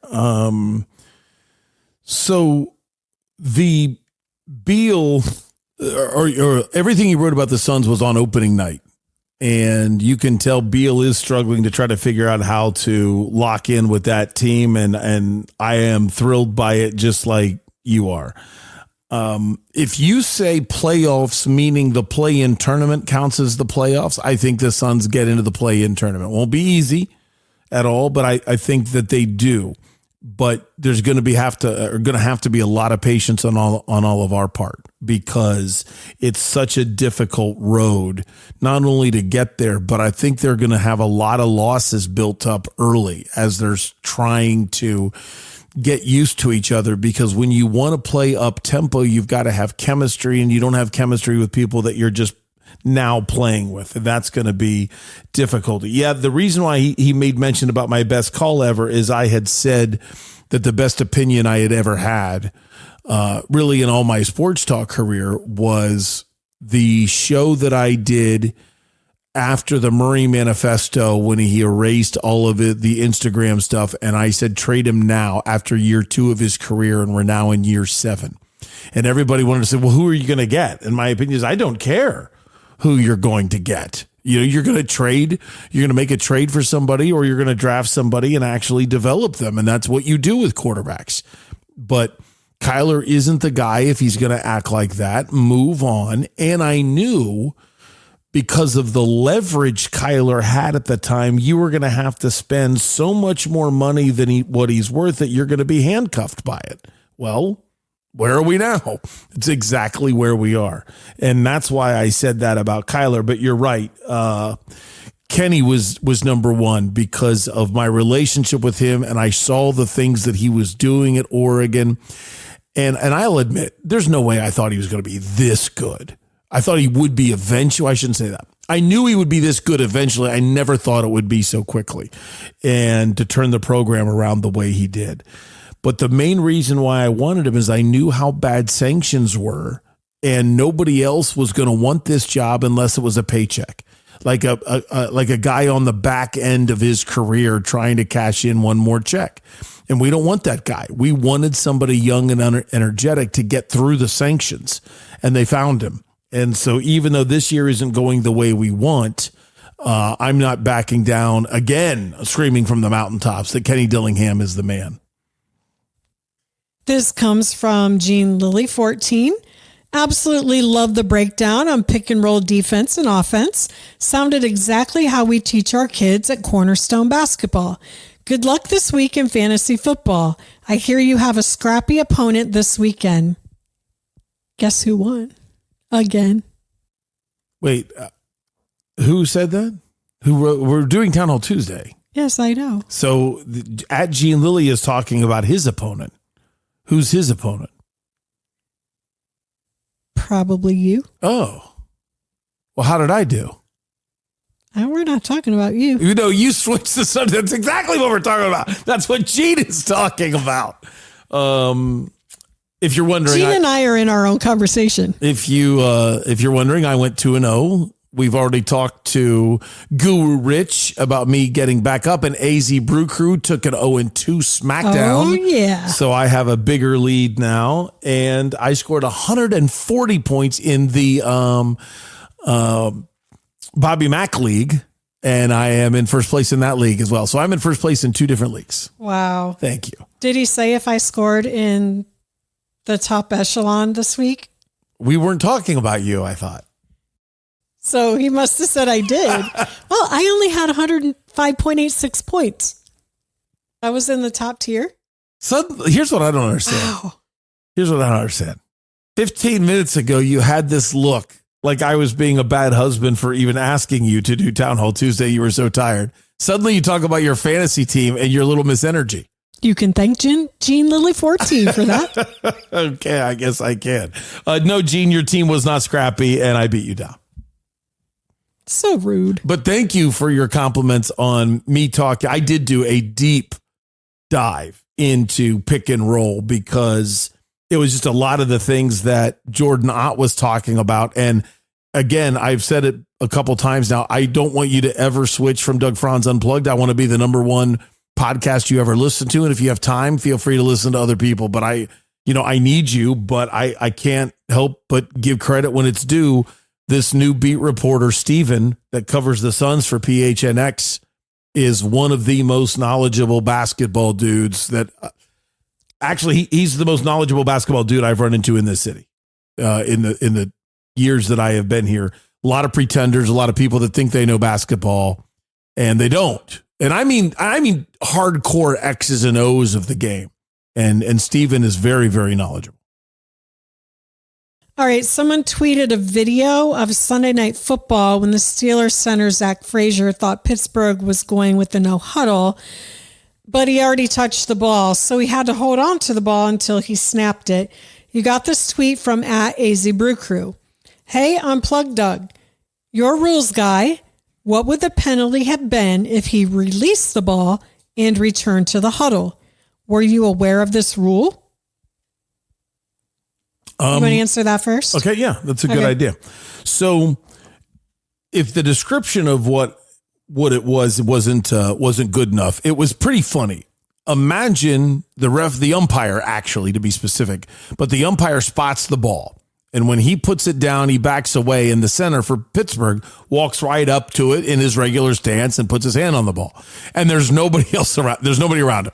The entire 10 other teammates are in the huddle, and now he's standing there.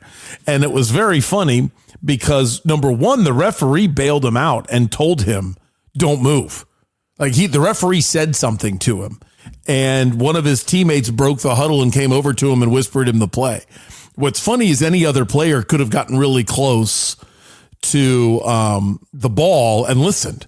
Now, keep in mind, an NFL play isn't you go down 10 yards and turn left and you run. I mean, each team has their own jargon, but you might be able to pick up a word or two and know, okay, I know what the back is going to do or something like that. So that was funny. And he really did just stand there. What would have been called if he would have gotten up, you would have seen the referee do a traveling motion and he would have called it a false start and then said immediately after illegal snap, because a center can't fake a snap. He can't move his hand. I mean, he can move his body, and if his hand moves, that's okay, but he can't do anything to simulate a snap or let go of the football. So it would have been a dead ball foul, meaning the clock stops, then there's a 5-yard penalty, and you repeat the down, like the down never even happens. So in other words, if it's 1st and 10, it's now 1st and 15. And it would have been an illegal snap infraction is the cool phrase that the referee would have said. Still from at AZ Brew Crew. Okay. On today's show, I got a 45 and a 92-minute version. I downloaded both and listened. They both played out to 92 minutes. Love the K1 take. I'm with you. Let's play him and see if he comes back with a new attitude. Congrats on versus Vegas. Hashtag Unplugged Army. Hashtag Obscure Rules. Hashtag Cheers. He always ends his Town Hall Tuesday comments with hashtag cheers. Yeah, I went 9-4 over the weekend in versus Vegas.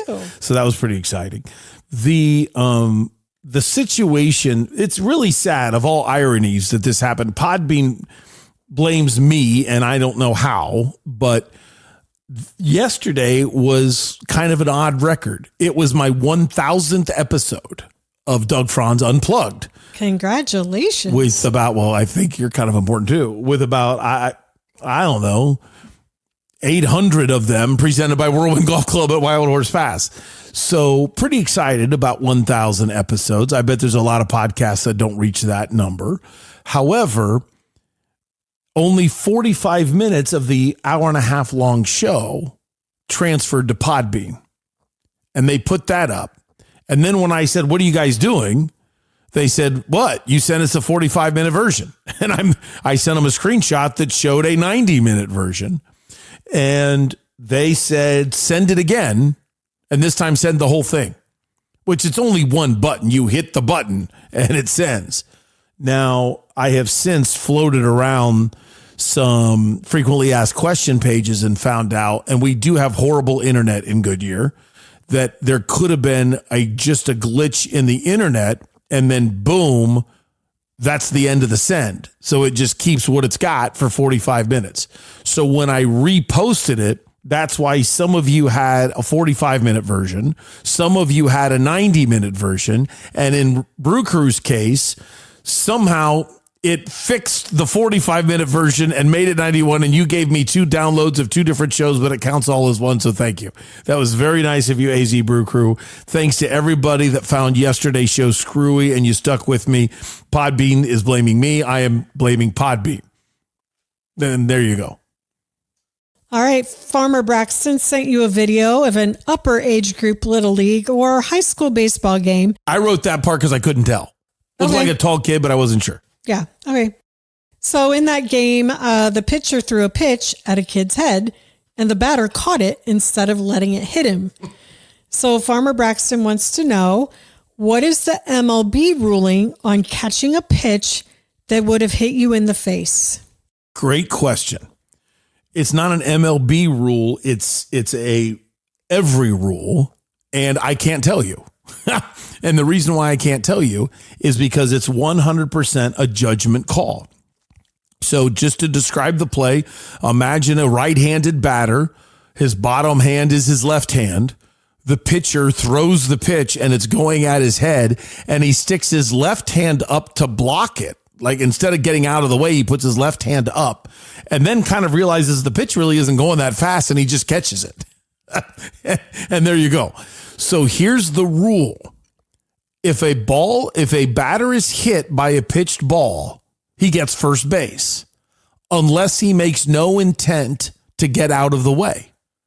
So if you try to get hit by a pitch, an umpire is supposed to rule based on whether or not the pitch was in the strike zone. It's simply a ball or a strike, but it's completely a judgment call on what you would do.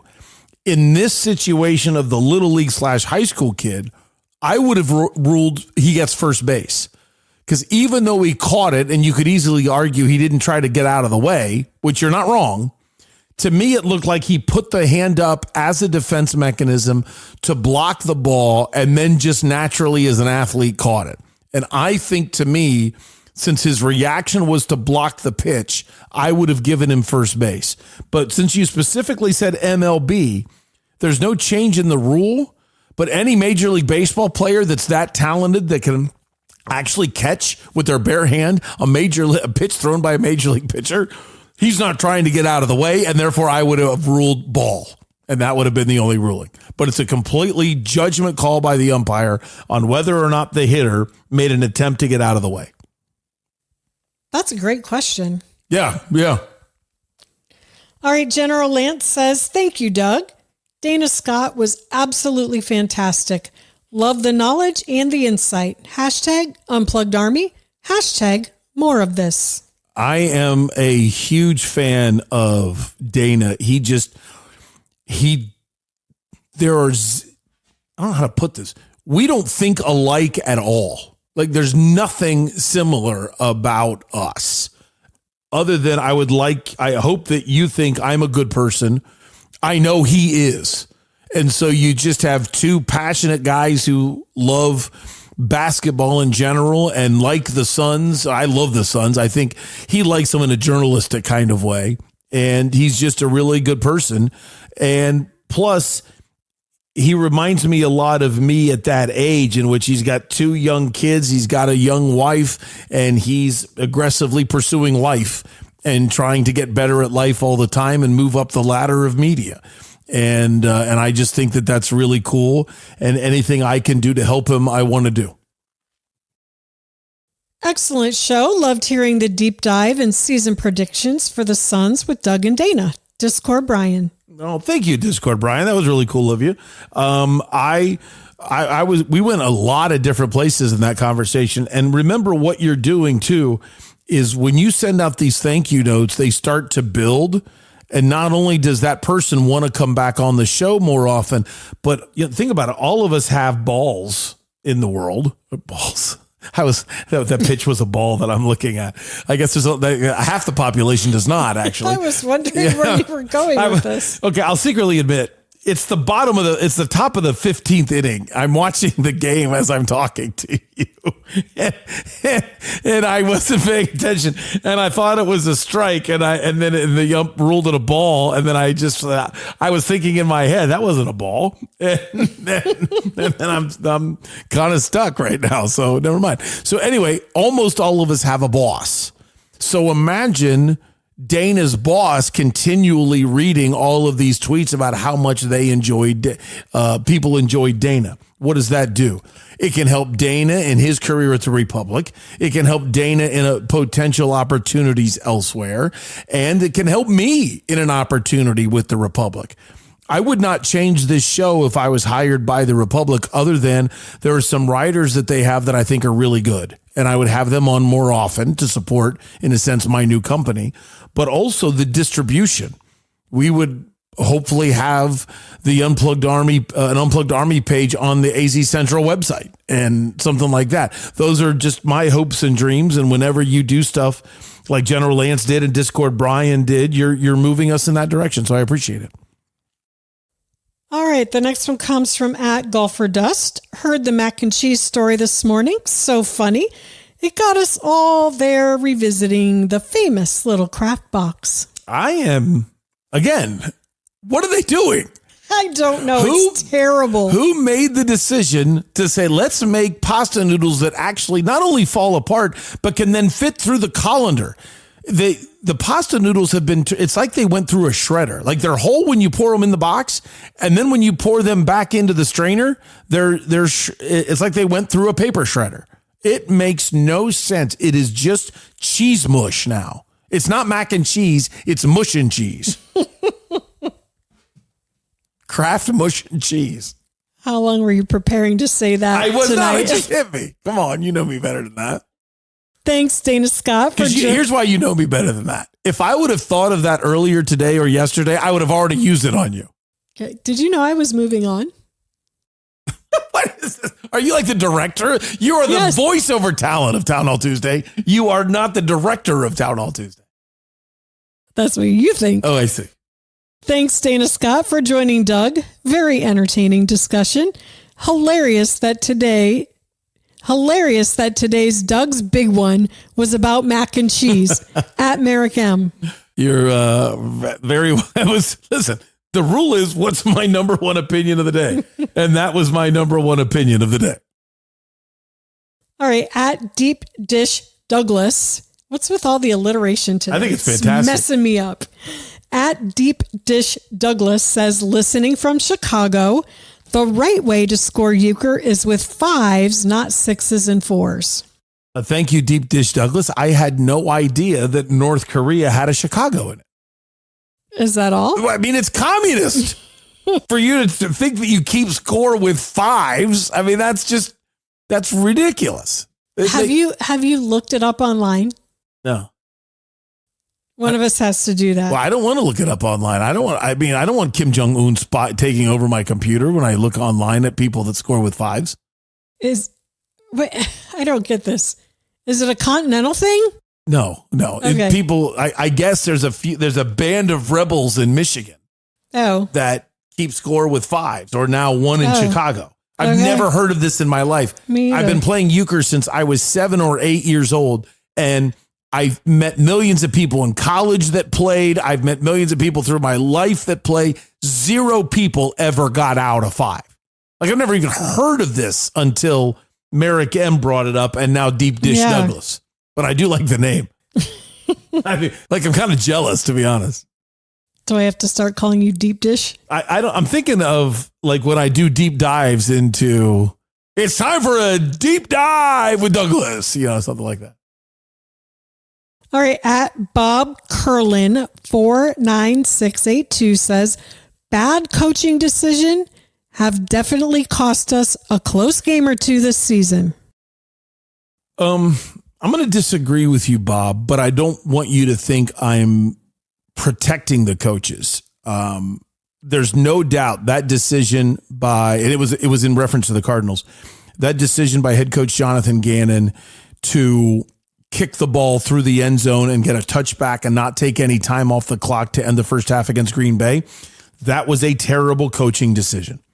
The decision to run the ball on 3rd and 8 when you weren't planning on going for it on 4th down in their loss 3 weeks ago, that was a brain dead decision. And then to come back with the line, I didn't love the call, was soft. I mean, it's the only way you can put it. That does make you afraid that this coaching staff is in over their head. And it's the first time I've ever said that.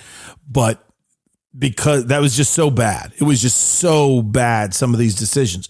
But they didn't cost us a close game or two this season, because they cost you the ability to overcome Kyler.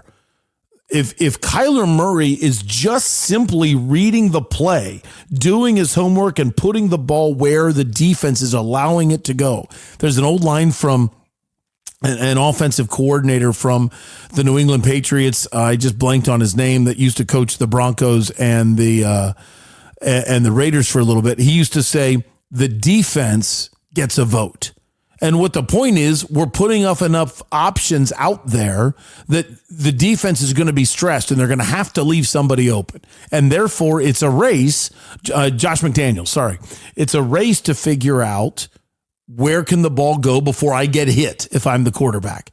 And Kyler doesn't read the defense well enough to know where the ball should go, or he can't see over his own offensive line to find who's open.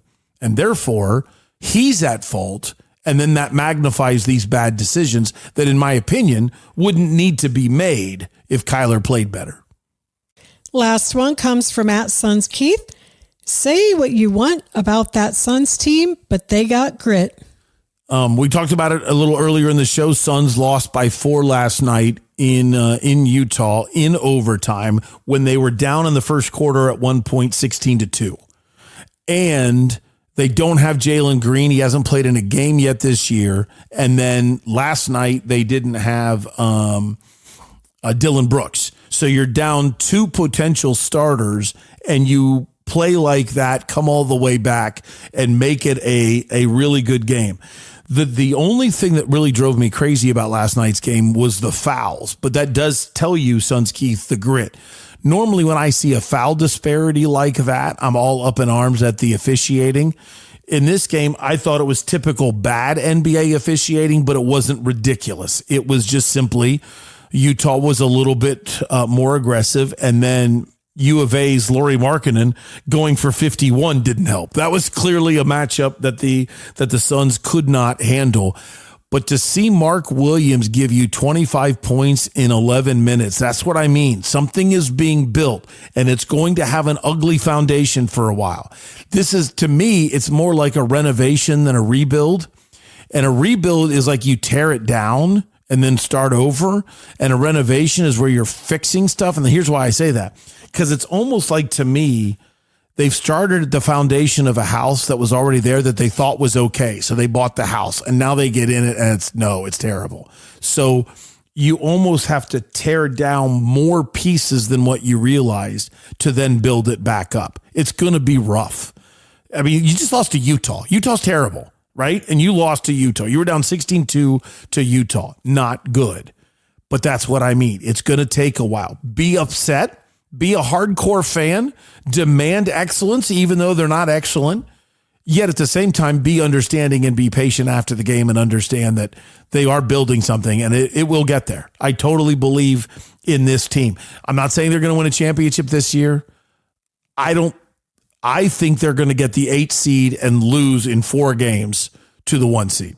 That's if I had to predict, I think they're going to slip their way into the playoffs, and maybe I'm wrong and they just get to the play-in tournament and don't advance to the playoffs.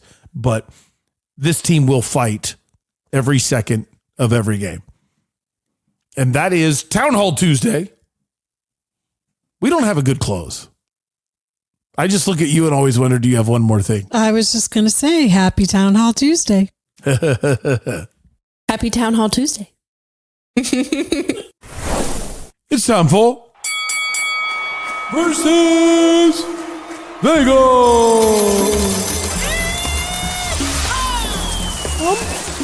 You can dance if you want to, because I am.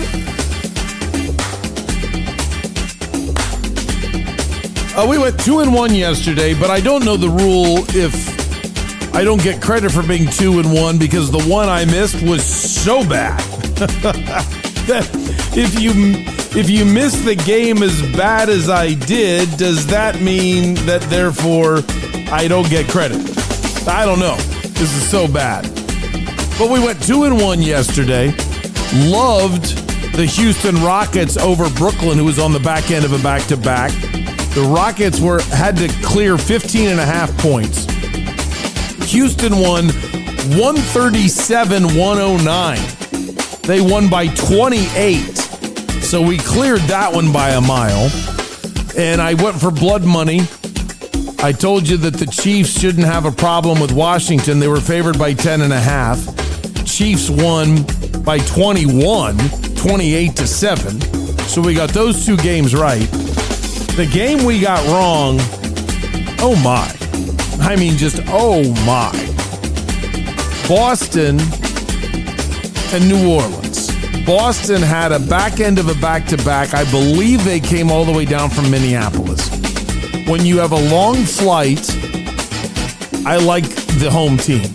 When you come in on the back end of a back-to-back. New Orleans was resting at home. Boston flies in late the night before.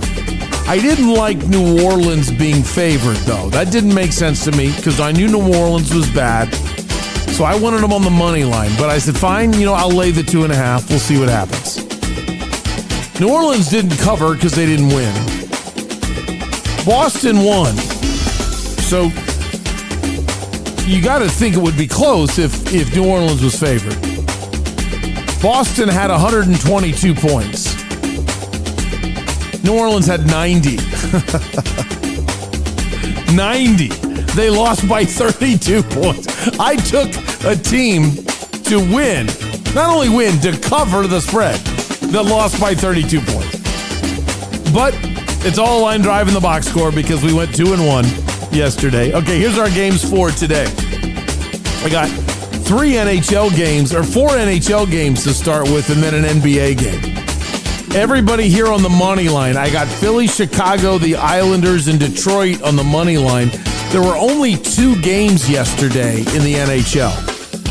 And Pittsburgh, Ottawa, Boston, and St. Louis were in those games, and they all have a back-to-back. So I'm picking all of them to lose on the money line. Philly, Chicago, the Islanders, and Detroit. Mostly negative juice, but a lot of positive juice on that Blackhawks. I believe it. Yeah, Blackhawks-Ottawa game. We get really positive juice. So those 4 straight-up winners. And then Golden State's on the back end of a back-to-back. So we're going to pick against them. Granted, they didn't travel. They were home last night, and they're home tonight. But since you're home against the Clippers, and LA had a short trip to San Francisco, and they were there last night resting while Golden State was playing in a game, I really like Clippers minus the 1.5 tonight. I thought the spread would be bigger, so I'm thrilled it's not that big. So looking at this, I think we go 4-1. I really like these games. Maybe miss one of the hockeys, but I love the Clippers winning, and I really like the Islanders over Boston. So those are my 5 games coming up. Sound credits today. Even though I was at the press conference, still a free plug for Sun Devil Source because I get a lot of sound from them. Dodger Nation is a YouTube page where I got the Dave Roberts sound that I used in the 4-minute offense. I went to U of A and used their YouTube page for the Brent Brennan sound and the Tommy Lloyd sound from the 4-minute offense. And I used the Fox Sports baseball Twitter handle for the play-by-play of Doug's big one, of the horrible umpiring by Mark Wegner. And you know what? I feel terrible. I looked at my notes because I have one other thing. I went to the New York... I'll play it at the end here since I forgot. Right after Al, I thought Brian Dable was really cool in the way he talked about Cam Scatterbill. So the update on Cam's surgery was given by the New York Giants head coach yesterday, and I just like the things he said about Scat. So I pulled that, and then I forgot to play it for you today. So I'm going to play it for you here at the end, in which Brian Dable explains the energy of Scat. I thought that was really cool, and you might enjoy it too. And it's really not that long. Let me cheat and look it up. It's 1.5 minutes, so it's not that long at all. That does it for today's version of Doug Franz Unplugged, presented by Whirlwind Golf Club at Wild Horse Pass. If you are a Whirlwind Plus member, we got a fun event coming up on Monday. Free 9-hole 2-person scramble. One of you has to be a Whirlwind Plus member. If you want, just sign up for a tee time. Go to whirlwindgolf.com and participate in it, or feel free to call them and ask any questions. And you can sign up and be a Whirlwind Plus member right now. And boom, play in Monday's event. Santan Ford, 202 in Val Vista. I am Santan Ford. The best sandwich in all of Arizona is Bell's Nashville hot chicken sandwich. That sounded edited right there. Nashville hot chicken sandwich. A little weird. Bell's is located on Main Street in Old Town Scottsdale, just off of Scottsdale Road. Parker & Sons, heating, cooling, plumbing, and electrical. Call 602-2-REPAIR. That's 602, the number 2, then REPAIR for Parker & Sons. This is the time of year where you get great deals on air conditioning, as we're starting to run out of days where we need the air conditioning. Although it's supposed to, again, be mid-90s for Halloween. That's a little strange for it to stay that warm. I haven't had Burrito Express in a while. I need to do that. Get a good breakfast burrito, steak and salsa burrito for lunch. And don't forget Burrito Express, fantastic place to have them cater anything you've got going on for an event. I have used Angel so many times to cater events. So easy. The food is so good, and they really have it down to a science. 100 Mile Brewing Company is located at Rural Road, Scottsdale Road, and 202, where all three of them come together. It's right behind the old Denny's and Macayo's. And Trophy Bar, delicious rigatoni in Chandler. Oh, I timed that out perfectly, Al. Doug, thank you so much. My best to your listeners, and keep up the work on Doug Franz Unplugged. Yeah, I think, again, that would be a good question for him. Certainly they're close. I think, again, you're close with a lot of guys on the football team. Coaches are close with the players. Players are close with the players. And when you have injuries, which there's a lot of them, I think that's, I was chatting back and forth with Scott last night, for a guy that has come in and, say, sparked us with a lot of energy and toughness, but the personality that he has as well. But it's like all your other players that you're close with. These guys spend a lot of time together, meeting time outside the building, and that's always a tough element to this game is when guys go down and get hurt. You hate to see it. Unfortunately, it's part of the business.